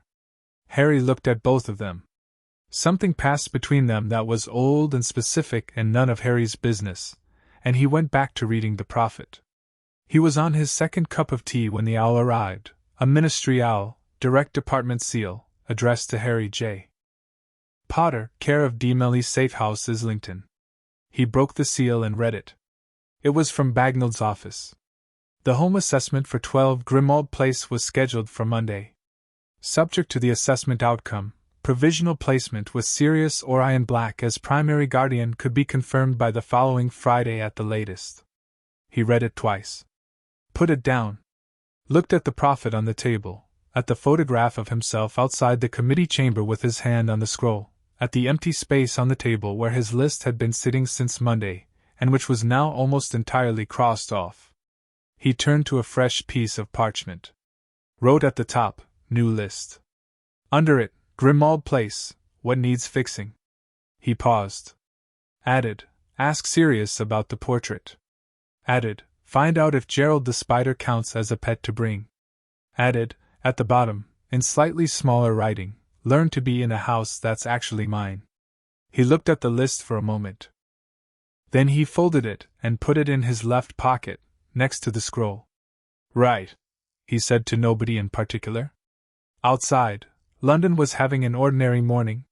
Somewhere across the city, Sirius Black was waking up in a St. Mungo's bed for the 2nd morning of his freedom, eating a breakfast that was the appropriate size for a full-grown man, and reading the same Prophet front page with an expression that the healer on duty would later describe as complicated, but in a good way.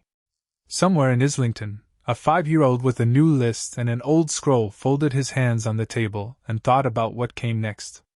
He thought it would be fine. He thought, more than that, He thought it would be good. Chapter 6. New Foundations. Grimmauld Place arrived at Harry like a problem that had been waiting for the right person. The home assessment was Monday, which meant Sunday was for looking, which was how Harry approached most things. First you looked, then you understood, then you acted. Sirius had been discharged from St. Mungo's Saturday morning, certified by the healer as physically stable and told with professional directness that the psychological work was a project rather than a recovery, which was a distinction Sirius had received with the dry acknowledgement of someone who already knew.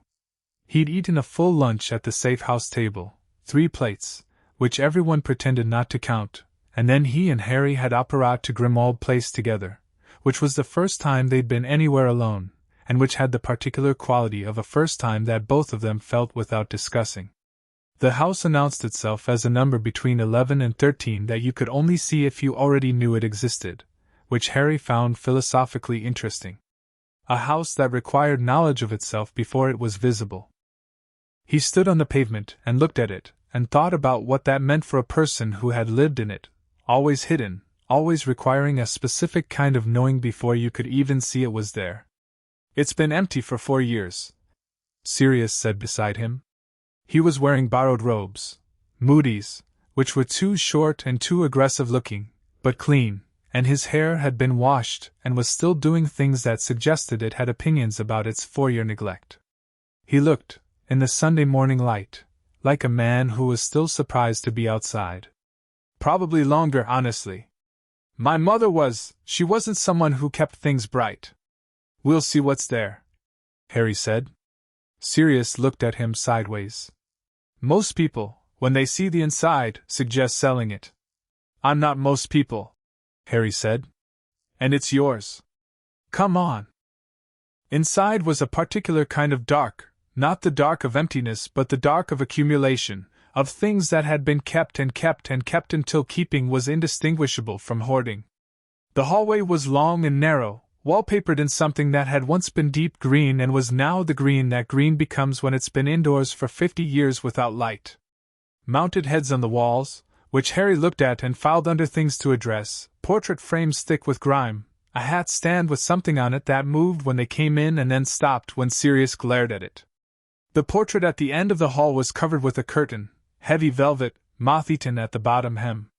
"Don't touch that," Sirius said, "the way people say things about doors that shouldn't be opened." "Your mother?" Harry said. "Portrait of her," Sirius said. "She's loud?" "How loud?" "Considerably," Sirius said, moving past it with the practiced ease of someone who had spent childhood navigating this specific obstacle. "Come see the kitchen first. It's the least bad room."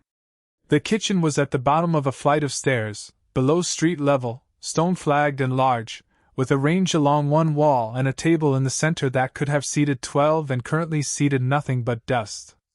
The range was cold but intact. The table was good wood under the grime. The window at the far end looked out on a small stone courtyard, lightless, but there. Harry stood in the middle of it and turned slowly, cataloguing. "The range works?" he said. "Should do," Sirius said. "The house has its own magic. Things don't break, they just deteriorate. Different problem. So cleaning rather than repairing." "Mostly, yes." Harry nodded. "The table is good. The room has the right size. This is where we start." "Start what?" "Making it livable," Harry said. Sirius looked at him. "You're planning renovations." "I'm planning a home," Harry said. "There's a difference." He pulled his new list from his pocket, the one he'd started at the safe house table, and added 3 items in his slow, careful handwriting. "Tell me about the other rooms." Sirius told him about the other rooms. They went through the house floor by floor, which took 90 minutes because the house was tall and narrow and each floor had its own specific atmosphere of accumulated blackness, not comfortable blackness, the blackness of a family that had been proud for so long that pride had curdled into something that looked like architecture. There were bedrooms with canopied beds that hadn't been slept in for decades. A library with actual good books underneath the preservation charms that had kept them intact despite everything. A drawing room that had the formal misery of a room designed to impress people who didn't actually visit. And at the top, under the eaves, a small room that was lighter than the rest, south-facing, with a window that had managed to keep itself clear, looking out over London rooftops. It had been a box room at some point. Empty now, bare boards, the smell of old wood rather than old grudge. Harry stood in it for a moment. "This one," he said. "It's the smallest room in the house," Sirius said. "I'm used to small rooms," Harry said. "This one has a window." Sirius looked at the window, and then at Harry, and then at the window again, and his face did something careful that he managed quickly. "I'll get you a bigger room," he said. "I'll clear out the one at the front. It has 2 windows. I like this one," Harry said. "I can see the sky from here." He looked out the window. London spread in every direction, rooftops and chimneys and the specific organized chaos of a city doing Sunday morning. A bird sparrow, he thought, sat on the nearest chimney and looked at him with the indifference of small birds. "Can we put a desk under the window?" "We can put whatever you like," Sirius said, with the slightly stunned quality he sometimes got when Harry made a specific, practical request about the future, as if each one was a small confirmation that the future was real. "Bookshelf on that wall," Harry said, pointing. "Bed against this one. The window for the desk." He turned to look at the room in its full dimensions. "It's fine. It's actually quite good."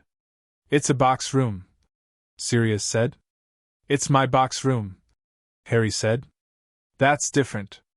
Sirius sat down on the floor of the empty room, which was a thing that people did when their legs decided they needed a moment, and looked at Harry standing in the window light with his list and his decisive analysis of the space. Harry looked back at him, and the look had a question in it. "Are you all right?" Harry said. "I'm excellent," Sirius said. His voice did the specific thing it did when excellent meant something large and complex that excellent was a placeholder for. "I'm genuinely excellent." "Good," Harry said. He sat down on the floor beside him, because that's where Sirius was. "We're going to need cleaning supplies. And someone who knows household magic." "I know household magic," Sirius said. "Do you?" "I went to Hogwarts for 7 years," Sirius said, slightly indignant. "I know perfectly well how to clean a house with magic. I just haven't had cause to." "Now you do," Harry said. They sat on the bare floor of the box room at the top of the house, looking at the London rooftops through the south-facing window, and somewhere below them the rest of the house waited with its accumulated darkness and its good bones, and it was salvageable, Harry thought. With enough work it was salvageable. Most things were. The home assessment was conducted Monday by a Bagnald department official named Sefton, who was thorough in a different way than Bagnald. Where Bagnald was thorough with warmth, Sefton was thorough with precision, which was not unfriendly but was committed to the documentation above the experience. He walked through the house with a clipboard and a wand he used to check various structural and magical properties, and he made notes that Harry couldn't see but could gauge by the quality of Sefton's face. Sirius walked with him. Harry walked behind Sirius. He had decided that this was Sirius's assessment, and Sirius should lead it, and his own role was to be present and available if anything was asked of him, which turned out to be a correct reading of the situation. Sefton asked about the library, whether it was warded, whether Harry would have access, whether the content was suitable. Sirius said yes, and mostly. Sefton asked about magical containment, about the portrait situation, about the mounted heads in the hallway, about the hat-stand creature, all of which Sirius addressed with a directness that was partly his natural manner and partly 4 years in Azkaban having stripped away the social instinct to be evasive about inconvenient things. "The portrait will need to be sealed," Sefton said, making a note about the hallway. "It cannot be removed, permanent sticking charm, but it can be rendered permanently dormant with ministry certification." "Do that," Sirius said immediately. "It requires your consent as owner of the property." "You have it," Sirius said. "In writing if you need it." "Right now." Sefton made another note. They moved on. The kitchen satisfied him. Size, functionality, the fact that Sirius had already cleaned it on Sunday evening using what Harry could only describe as aggressive magic, which had left the stone floor gleaming and the range operational. The courtyard outside was noted as a safe outdoor space. The box room at the top was noted with a look at Harry. "This is your preference?" Sefton said. "Yes," Harry said. "There are larger available rooms." "I know," Harry said. "I want this one." Sefton made a note without comment, which Harry appreciated. They were back in the kitchen for the concluding portion of the assessment, sitting around the large table, when Sefton looked at his clipboard and then at Sirius and said, "Mr. Black, your exoneration was confirmed yesterday afternoon. I have the certification here. That removes the primary obstacle to guardianship. The question for the assessment is fitness." "Obviously," Sirius said. "You've been out of Azkaban for 3 days," Sefton said. "I'm aware of how many days I've been out of Azkaban," Sirius said. "I counted all of them." "The department's concern," Sefton began. "The department's concern," Harry said from his chair, "is that someone who has spent 4 years in Azkaban may not be in a position to provide adequate care for a child." He looked at Sefton. "Is that right?" "That's a fair summary," Sefton said. "Can I say something?" Sefton looked at him. "This is your assessment too," he said. "Yes. Sirius has been feeding me properly since Saturday," Harry said. "The meals have been the right size and he made sure I ate before he did both days. He checked on me twice Saturday night. I heard him in the corridor, and on Sunday when I said I wanted the small room he didn't argue about it even though his first instinct was to give me something better because he thought that's what I needed. Those are things that a person does when they're paying attention to someone else's well-being. I've had 4 years of comparison data." He paused. "I think he's fit. I think he's going to keep getting better at it as time goes on. And I think he needs this as much as I do, which doesn't make it less valid, it makes it more true." The kitchen was quiet. Sefton wrote for quite a long time. When he finished, he capped his quill and said, "Provisional placement. Confirmed subject to monthly welfare checks for the first 6 months, quarterly thereafter. A formal tutoring arrangement for Harry's magical and academic education to be established within 30 days. He looked at Sirius. "The monthly checks are not punitive." "I know," Sirius said. "They are protective. For both of you." "I know," Sirius said. "Schedule them whenever you like." Sefton closed his clipboard. He looked at Harry one more time, the specific look of someone doing a final internal check on a professional decision, making sure it matched their instinct. "Friday," he said. "Placement confirmed Friday." He let himself out. They heard the front door close. Sirius put both hands flat on the kitchen table and looked at them. He looked like someone who had been holding something and had just been told they were allowed to put it down. "Friday," he said. "Friday," Harry confirmed. A long pause. "That's 5 days," Sirius said. "Yes. We could start on the library today," Sirius said. "If you wanted. There are books in there that were my brother's, Regulus. Some of them were good ones, before he stopped. Some of them are good. After lunch," Harry said. "I'll make it." Sirius looked at him. "You don't have to make lunch." "I know," Harry said. "I want to. I'm good at it." He was already at the range, which was the right kind of old, cast iron, reliable, indifferent to drama.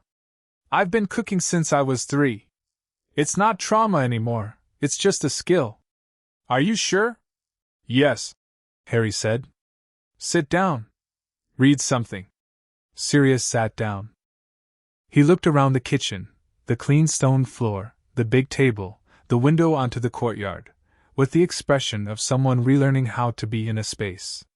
He pulled a battered paperback from his robe pocket, one of Remus's, borrowed from the Wales bookshop pile, and opened it at his page.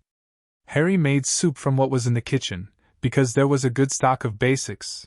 Bagnold had quietly ensured that, he was fairly certain, and the soup was straightforward and warm and smelled the way rooms should smell when they're being used for the right things.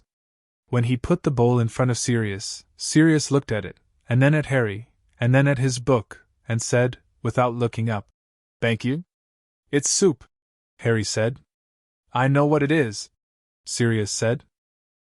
Harry sat down with his own bowl and they ate in the comfortable silence of people who were figuring out how to be in each other's company and finding that it wasn't as complicated as it might have been, because the shape of it felt, and probably and specifically, right. Tuesday brought Remus with a box of books and a plant. The plant was not asked for or anticipated. It arrived under his arm with the slight embarrassment of a gift chosen by someone who wasn't sure what was appropriate, and had landed on something living, which Harry thought was actually an excellent choice. He was given the plant with the explanation that it was a luminaria, a wizarding variety that produced its own faint light in dark rooms, which solved several problems at once. "For your room," Remus said. "If you want it."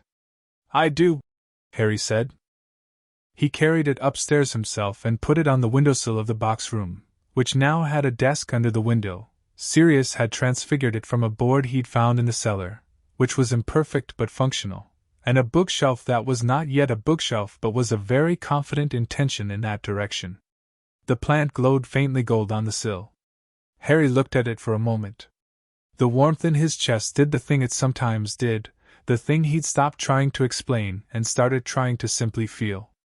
Downstairs, Remus had brought his box of books to the library, where he and Sirius were engaged in the early stages of cataloging, which meant they were arguing about whether certain authors were worth keeping based on academic merit versus personal history. Harry sat on the library floor and listened to them argue and occasionally inserted an opinion, which was received with the slight surprise of two people who had not yet fully recalibrated to the presence of a child with opinions. "Lockhart," Sirius said, holding up a book with a cover that appeared to be mostly someone's gleaming smile. "Out," Remus said immediately. "Agreed," Harry said. Sirius tossed it into the discard pile. "Flamel's Alchemy of Elemental Change?" Remus's eyes went to it with the specific expression of an academic encountering something he respected. "Keep," he said. "Keep," Harry said. Sirius put it in the other pile. "You haven't read it," he said to Harry. "I will," Harry said. "It's advanced material for an adult," Remus said. "I'll read it slowly," Harry said. "And ask questions." "Who will you ask?" Remus said. "You," Harry said. It was not a question.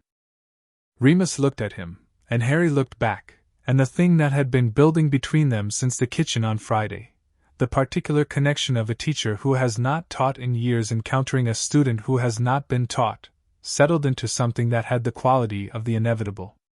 "I'm not formally employed," Remus said. "I know," Harry said. "Bagnall's assessment requires a tutor within 30 days. Do you want the job?" Remus put down the book he was holding. He looked at Sirius, who was looking at the ceiling with the expression of someone who had known this conversation was coming and had decided to let it happen on its own. "What would you need to learn?" Remus said. "Everything," Harry said honestly. "I can read and I can reason and I can do basic arithmetic. I don't know magical history, magical theory, formal mathematics, Latin. I've seen it in the old law texts and I can almost follow it, herbology, astronomy, any of the practical subjects. I have 6 years before Hogwarts." "6 years?" Remus said. "It's enough time," Harry said. "If we start now." Remus picked the book back up. Turned it over. Turned it back. Set it on the keep pile. "I'm a werewolf," he said. "There are people who will object to a werewolf tutoring the boy who lived." "I don't care," Harry said. "You should care," Remus said. "Not because I do, or not only because I do. Because the people who object will make things difficult, and you should know what you're accepting when you make a decision." "I know what I'm accepting," Harry said. "You're the best person for it. You know more about more things than anyone else I've met this week who isn't currently running an Auror department, and you need something to do, and I need someone to teach me. It's logical." That is the least romantic argument for employment I have ever heard, Remus said. I'm 5, Harry said. I'll be more romantic when I'm older. Sirius made the rusty laugh sound from behind Flamel's alchemy. Remus looked at the library ceiling with an expression that was losing the battle against being a smile. Fine, he said. Yes. I'll do it. Good, Harry said, and pulled his list from his pocket and crossed off tutor with the decisive satisfaction of a task completed. You have a list, Remus said. I always have a list, Harry said. Would you like to see it? Remus took the list. Read it. Read it again. Gerald the spider, he said. I had to leave him at Privet Drive, Harry said. He was in the cupboard. I'm hoping he survived the transition. You named the spiders in your cupboard, Remus said. Dot, Spot, and Gerald, Harry said. Gerald had the best placement. I think he's fine. Remus handed the list back. His face was doing the complicated thing again, the wormwood eyes thing, the carrying something heavy and choosing to carry it thing. When do you want to start? He said. Wednesday? Harry said. Wednesday, Remus agreed. Wednesday's lesson happened at the kitchen table with a pot of tea between them and Remus's worn leather satchel producing books with the inexhaustible generosity of a bag that was significantly larger on the inside than on the outside, which Harry noted and added to his list of things to understand eventually. They started with magical history, because Remus believed in context before content, and magical history turned out to be extraordinary. Not the dry institutional history of the ministry documents Harry had read, but the living history of a world that had been beside the Muggle world for all of recorded time, sometimes hiding, sometimes integrated, always complicated. Harry listened with the focused attention of someone who had been waiting for exactly this. Hogwarts was founded in 993, Remus said. For founders, you'll have heard the names. Gryffindor, Hufflepuff, Ravenclaw, Slytherin, Harry said. Remus blinked. Where did you, Moody's books? Harry said. He has a lot of history in his collection. I read during the investigation week. You read Moody's history books, Remus said, during what was effectively a legal crisis. During the evenings, Harry said. The evenings were less busy. Remus looked at him for a moment. What do you know about the founders? Harry told him. It was not comprehensive. Moody's books were militarily focused and the founder history was context rather than content. But it was accurate, and Remus spent most of it with the slightly dazzled expression of a teacher encountering a student who had done the homework before being assigned it. Right, Remus said, when Harry finished. Then we start further back. Merlin. Tell me about Merlin, Harry said. Remus told him about Merlin. Then about the Statute of Secrecy, the real history of it, not the ministry-approved summary, and about the schism between magical and Muggle Britain that had happened slowly over centuries and was still, in various forms, happening. He talked about it the way someone talks about things they find genuinely interesting rather than things they're required to convey, which made an enormous difference to the texture of the information. They were an hour and a half in when Sirius came downstairs with 2 extra mugs and the air of someone who had been listening from the stairs for a while and had decided company was preferable to pretending he hadn't been. You could have just come down, Harry said. I was eavesdropping on the Statute of Secrecy, Sirius said. It seemed rude to interrupt. Sit, Remus said, with the automatic authority of a teacher who has decided an additional student is acceptable. Sirius sat. He poured himself tea and listened to Remus explain the International Confederation of Wizards 1692 meeting with the expression of a man who had half learned this at school and was now learning the other half, which was the part that was actually interesting. Harry sat between them at the kitchen table and thought about this specific arrangement, this specific warmth, the sound of information being shared without agenda, without management, without anyone deciding what he should or shouldn't know. He thought about the boiler sounds and the counting of bricks and the cereal box spines he'd read for vocabulary, and he thought about the distance between those things and this, and the distance was enormous, and he had crossed it in 11 days. He didn't make it dramatic. He just noted it, the way he noted everything, and let it settle into the system. He put his hand on the scroll, which lived in his left pocket now the way keys live in a pocket, present, unthought of, there when needed. It was warm the way it was always warm. Still adding lines? Still patient. He thought it might be almost finished. Or finished with this part, at least. He wasn't sure things like this ever finished completely. Thursday, Fudge made his move.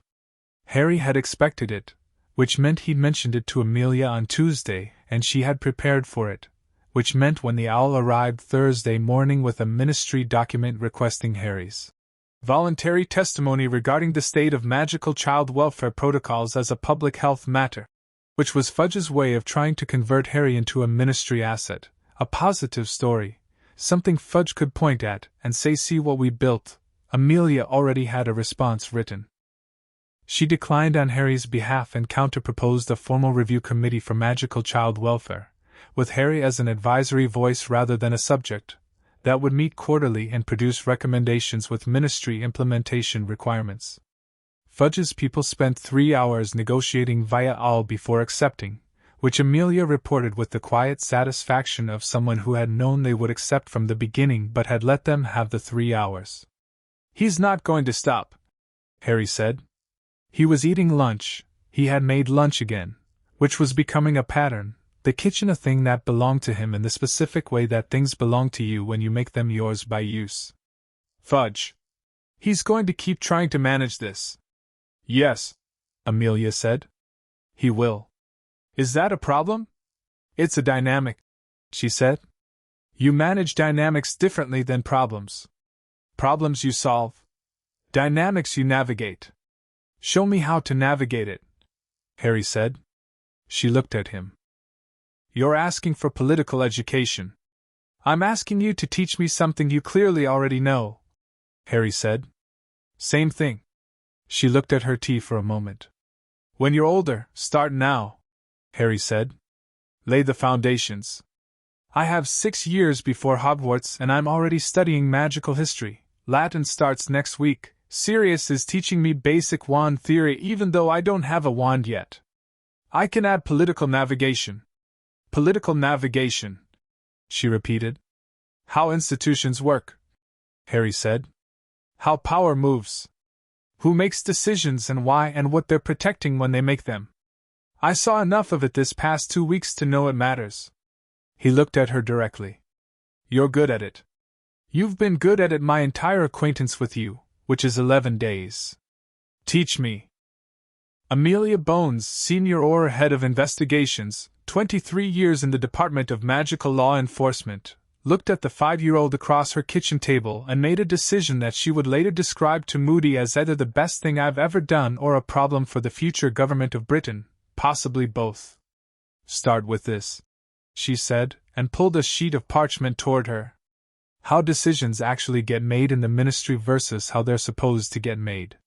She drew a structure. Here's the official line of authority. Here's how it actually flows. She drew a second structure. The gap between them is where everything interesting happens. Harry looked at both structures. He pulled the parchment closer. Can I copy this? I'll make you a better version, she said. Tonight. Thank you, Harry said. Don't thank me, she said. You keep saying that, Harry said. And you keep thanking me anyway, she said. Because you keep doing things that deserve it, he said simply. She looked at him for a long moment. Then she looked at the structures on the parchment and began explaining them, and Harry listened, and outside the kitchen window London did its Thursday things, and the house was alive around them in the way that houses are alive when they're being used for the right things. Friday came in ordinary. Which was, Harry thought, exactly right. The confirmation came through at 10 in the morning, a brief formal document from Bagnall's office, seal and signature, placement confirmed, Harry James Potter, primary guardian Sirius Orion Black, effective immediately. 3 sentences. The weight of them was disproportionate to their length, the way important things often were. Sirius held the document for a while without speaking. He was at the kitchen table where he'd taken to sitting in the mornings, reading or thinking or simply being in a room that was warm and smelled of food and was his, which Harry understood was still a thing he was actively processing. He held the document and looked at it, and then carefully set it down, with the specific care you use with things you don't want to crease. "All right," he said. "All right," Harry said from across the table. They looked at each other. "Does it feel different?" Sirius said. "Now that it's official." Harry considered honestly. "It felt real before," he said. "This is just the paperwork catching up." Sirius smiled. One of the real ones, the ones that came from somewhere deep and arrived with the surprise of something recovered. "Yeah," he said. "Yeah, that's right." Remus arrived at 11 with a second box of books and the plant's larger cousin, a luminaria of the floor-standing variety, which he installed in the library corner with the quiet efficiency of someone making a space habitable. The library had been substantially reorganized over the week, discards removed, keepers catalogued, 3 shelves cleared for Harry's growing collection. It smelled now of old books and Remus's tea, which was chamomile, which mixed well. Moody arrived at noon without announcement, because announcement was not something Moody did, and stood in the kitchen doorway and looked at the room, the clean table, the food on the range, the document from Bagnall's office still on the table, Sirius and Harry, and the specific warmth of a space that had decided to be inhabited. He made the compressed syllable sound. "That's a laugh," Harry said. "No, it isn't," Moody said. "It really is," Sirius said. "What's on the range?" Moody said. "Lunch," Harry said. "Sit down." Moody sat down. He put his walking staff against the wall and his flask on the table and settled into the chair like a man who had checked the perimeter, found it acceptable, and had decided that sitting was now permissible. He looked at the Bagnall document. "Done," he said. "Done," Harry agreed. "Took 12 days," Moody said. 11 and a half, Harry said. "You're counting." "I count things," Harry said. "Habit." Moody looked at him for a moment. "What else have you counted this week?" Harry thought about it. "Meals," he said. 14, all adequate. Books I've read or started, 7. Lists completed, 2.25. Times the portrait in the hall has made noise despite the dormancy charm, 1, which I think means the charm needs reinforcing. He looked at Sirius. "I'll look at it this afternoon," Sirius said. "Times someone has checked if I'm all right, 23, Harry said. He said it flatly, informationally, without attaching anything dramatic to it, though the number itself did the dramatic work without help. The kitchen was quiet for a moment. 23, Remus said from the library doorway. He had apparently been listening, which was a thing he did quietly and well. "Yes," Harry said. "Which is a lot. Compared to previously." "Previously being 0, Sirius said. His voice was level, but the level was doing work. "Yes," Harry said. "So 23 is a significant increase." Moody looked at the table. Remus looked at the doorframe. Sirius looked at his hands. Harry looked at the range and decided the soup needed stirring, and stirred it, because the soup was a concrete thing he could do while everyone else was feeling the thing they were feeling, which they were all clearly entitled to feel but didn't need him to perform feeling alongside. "The soup's ready," he said. "Sit down, Remus." Remus sat down. Harry served 4 bowls. He did it the way he always did things, thoroughly, without hurrying, making sure each bowl was full, making sure there was bread in the center of the table because bread with soup was right and the kitchen had good bread and there was no reason not to have it. He sat down last. "Harry," Sirius said. "Yes?" "I'm going to check on you," Sirius said. "Regularly. Probably more than 23 times a week, going forward. I want you to know that's not going to stop. That's not a phase." "I know," Harry said. "And if you ever..." Sirius paused. "If anything is wrong, or not right, or just off, tell me." "I will," Harry said. Even if it seems small. I will, Harry said again. Promise? Harry looked at him. Sirius looked back, earnest and slightly raw in the way he was sometimes when the careful management of himself slipped, and what was underneath it was visible. A man who loved already and was frightened of it, which was the most honest kind of love. I promise, Harry said. Sirius nodded. Picked up his spoon. They ate. Amelia came in the afternoon with a bottle of something she said was an occasion, though she didn't say what kind of occasion specifically, which Harry understood was the point. Some occasions didn't need naming, they just needed acknowledging. She sat in the kitchen with the others, which was the fullest the kitchen had been. 5 people, the table capable of 12, but the 5 making the right kind of density for it, the warm kind, the kind that made a room feel like a room rather than a space. She and Moody argued about something procedural that Harry followed well enough to know who was right, which was Amelia, though Moody made a technically valid counterpoint that she acknowledged with the particular annoyance of someone conceding a point they'd rather not. Harry sat at the table with his list, the second list, the new one, the one that started with Grimmauld Place, what needs fixing, and crossed off items methodically. The portrait, being addressed. The library, functional. Harry's room, desk, bookshelf in progress, luminaria on the windowsill. Tutor confirmed. Political education, started. Meals, established. He reached the last item. Learn to be in a house that's actually mine. He looked at it for a moment. At the kitchen around him, the clean floor, the good table, the 5 people eating and arguing and being present. At the soup bowls from lunch still drying on the rack because he'd washed them himself, because he washed things, it was just a thing he did. At the Bagnall document on the table with its 3 sentences and its seal. He crossed the last item off. Then he turned the list over and started a new one on the back, because there was always a new one, always the next thing, and that was not a problem but a feature, the ongoing project of things getting better, which was not a destination but a direction, and the direction was right. Sirius looked over at him. New list? Always, Harry said. What's on this one? Harry looked at what he'd written. Wand, he said. I should probably get a wand. And the Latin we're starting next week. And, he paused. I'd like to write to Augusta Longbottom. The committee chair? Amelia said. Yes. I want to thank her. And I had some thoughts about the Welfare Review Committee, the one you proposed to Fudge. I think the terms should include. He stopped. Looked at the room. I can tell you about it later. Tell us now, Remus said. We're all here.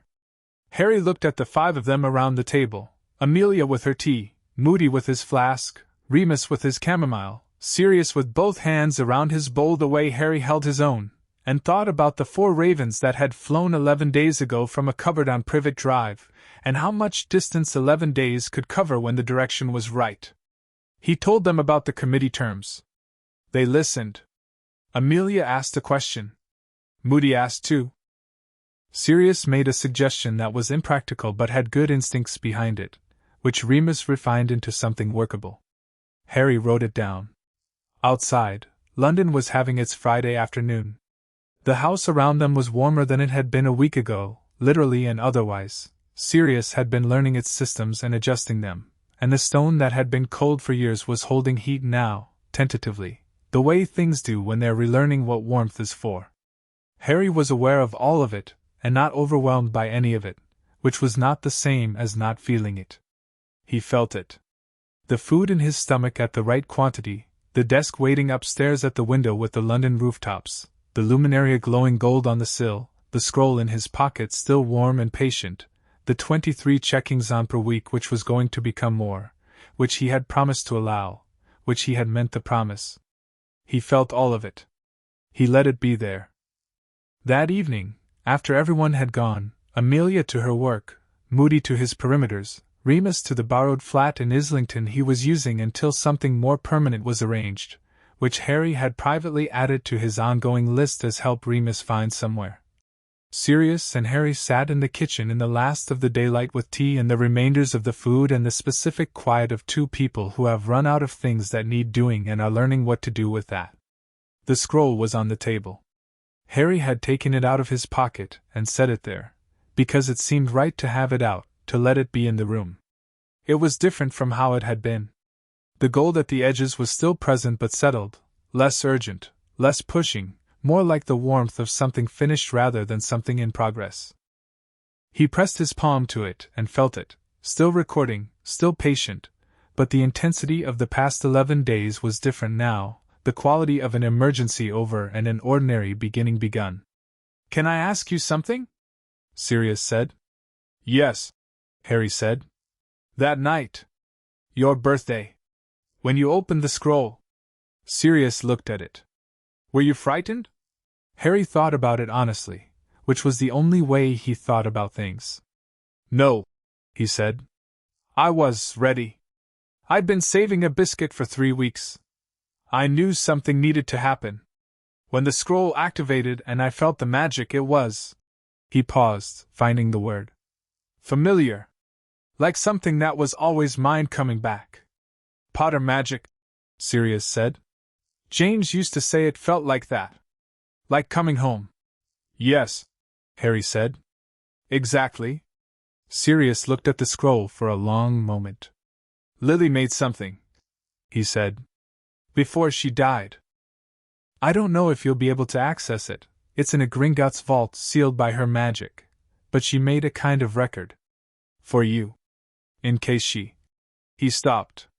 She knew, at the end, that things might go wrong. She was that kind of person, always prepared, always making sure the people she loved had what they needed from her even if she wasn't there to give it. Harry was very still. "We'll go to Gringotts," Sirius said. "When you're ready. When things have settled. We'll see if her magic recognizes you." "Okay," Harry said. He put his hand on the scroll. "I think it will." "So do I," Sirius said. They were quiet. The kitchen did its evening sounds, the range cooling, the house settling, London outside the window making its ordinary noises. The scroll on the table was warm and gold-edged and finished, or finished with its emergency work, the part where a child under the stairs had reached into the dark and the dark had reached back with something good. Harry picked it up. Rolled it carefully.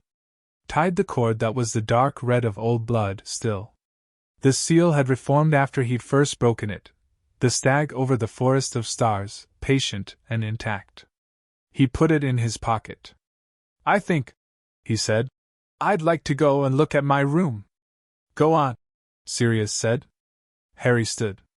Went up the stairs, all 4 flights, which he had already learned the character of. The 3rd stair from the bottom squeaked. The landing on the 2nd floor was colder than the others for reasons he hadn't determined yet. The final flight to the box room was the narrowest. He went up all of them and opened the door. The room was dark, but the luminaria on the windowsill was doing its work, faint gold, the color of the scroll's edges, the color of old magic and warm things. The desk was at the window. The London rooftops were visible through the glass, lit now by street lamps and windows and the specific amber of a city night. His stag drawing was tacked to the wall above the desk, the green crayon going slightly gray in the gold plant light. The stag exactly as he'd drawn it from something he'd never been shown and had known anyway. He sat at the desk. He looked out the window at London. He thought about the cupboard, which was 31 inches wide and 54 inches long and had 47 bricks and 3 spiders and a loose floorboard with a hollow underneath it, and everything that had come from that hollow. He thought about 4 years of counting things because counting things was how you proved you were real. He thought about Amelia arriving with her identification and her notebook and sitting cross-legged on the concrete floor and saying "I have all day." He thought about Moody and his birthday biscuit and the compressed syllable laugh and the 4 books he'd stacked on the table without ceremony. He thought about Sirius in the cell looking at the door with the habit of a man who had not entirely given up the practice of looking. He thought about Remus and the broken almost laugh and the plant and the chamomile tea and the voice that went careful when things were important. He thought about his mother, who saw through things without effort and accepted what she saw without needing it to be different. He thought about his father, who insisted on looking at things directly even when looking away was easier.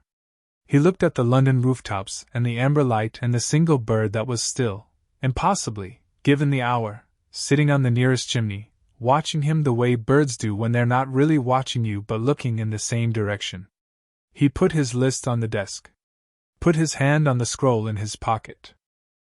Then he took out a new piece of parchment, put it on the desk, picked up a quill from the drawer he'd already stocked, because he always stocked things immediately, because preparedness was a habit and a good one, and he wrote at the top of the parchment in his slow, careful handwriting that was getting faster every day, "Dear Madam Longbottom, my name is Harry Potter. I am 5 years old. You chaired the special committee hearing on Tuesday, and I wanted to thank you for the way you conducted it, specifically the way you let the evidence lead rather than the expectations. I have some thoughts about the Welfare Review Committee terms, if you'd be willing to hear them. I also have a question about the Potter family's historical participation in the Wiesengemot, but that can wait for a later letter if this one is already long enough. Yours sincerely, Harry James Potter." He read it back. Added one line at the bottom: P.S. I think your grandson is probably going to be in my year at Hogwarts. I hope we meet before then. He put the quill down, folded the letter, set it aside for morning. Then he sat at his desk in his room in his house, with the gold plant light and the London rooftops and the green crayon stag on the wall, and he was 5 years old, and he was exactly the size he actually was, and the night was ordinary and full and entirely his. He stayed there for a long time. Not counting anything. Just being there. Just being.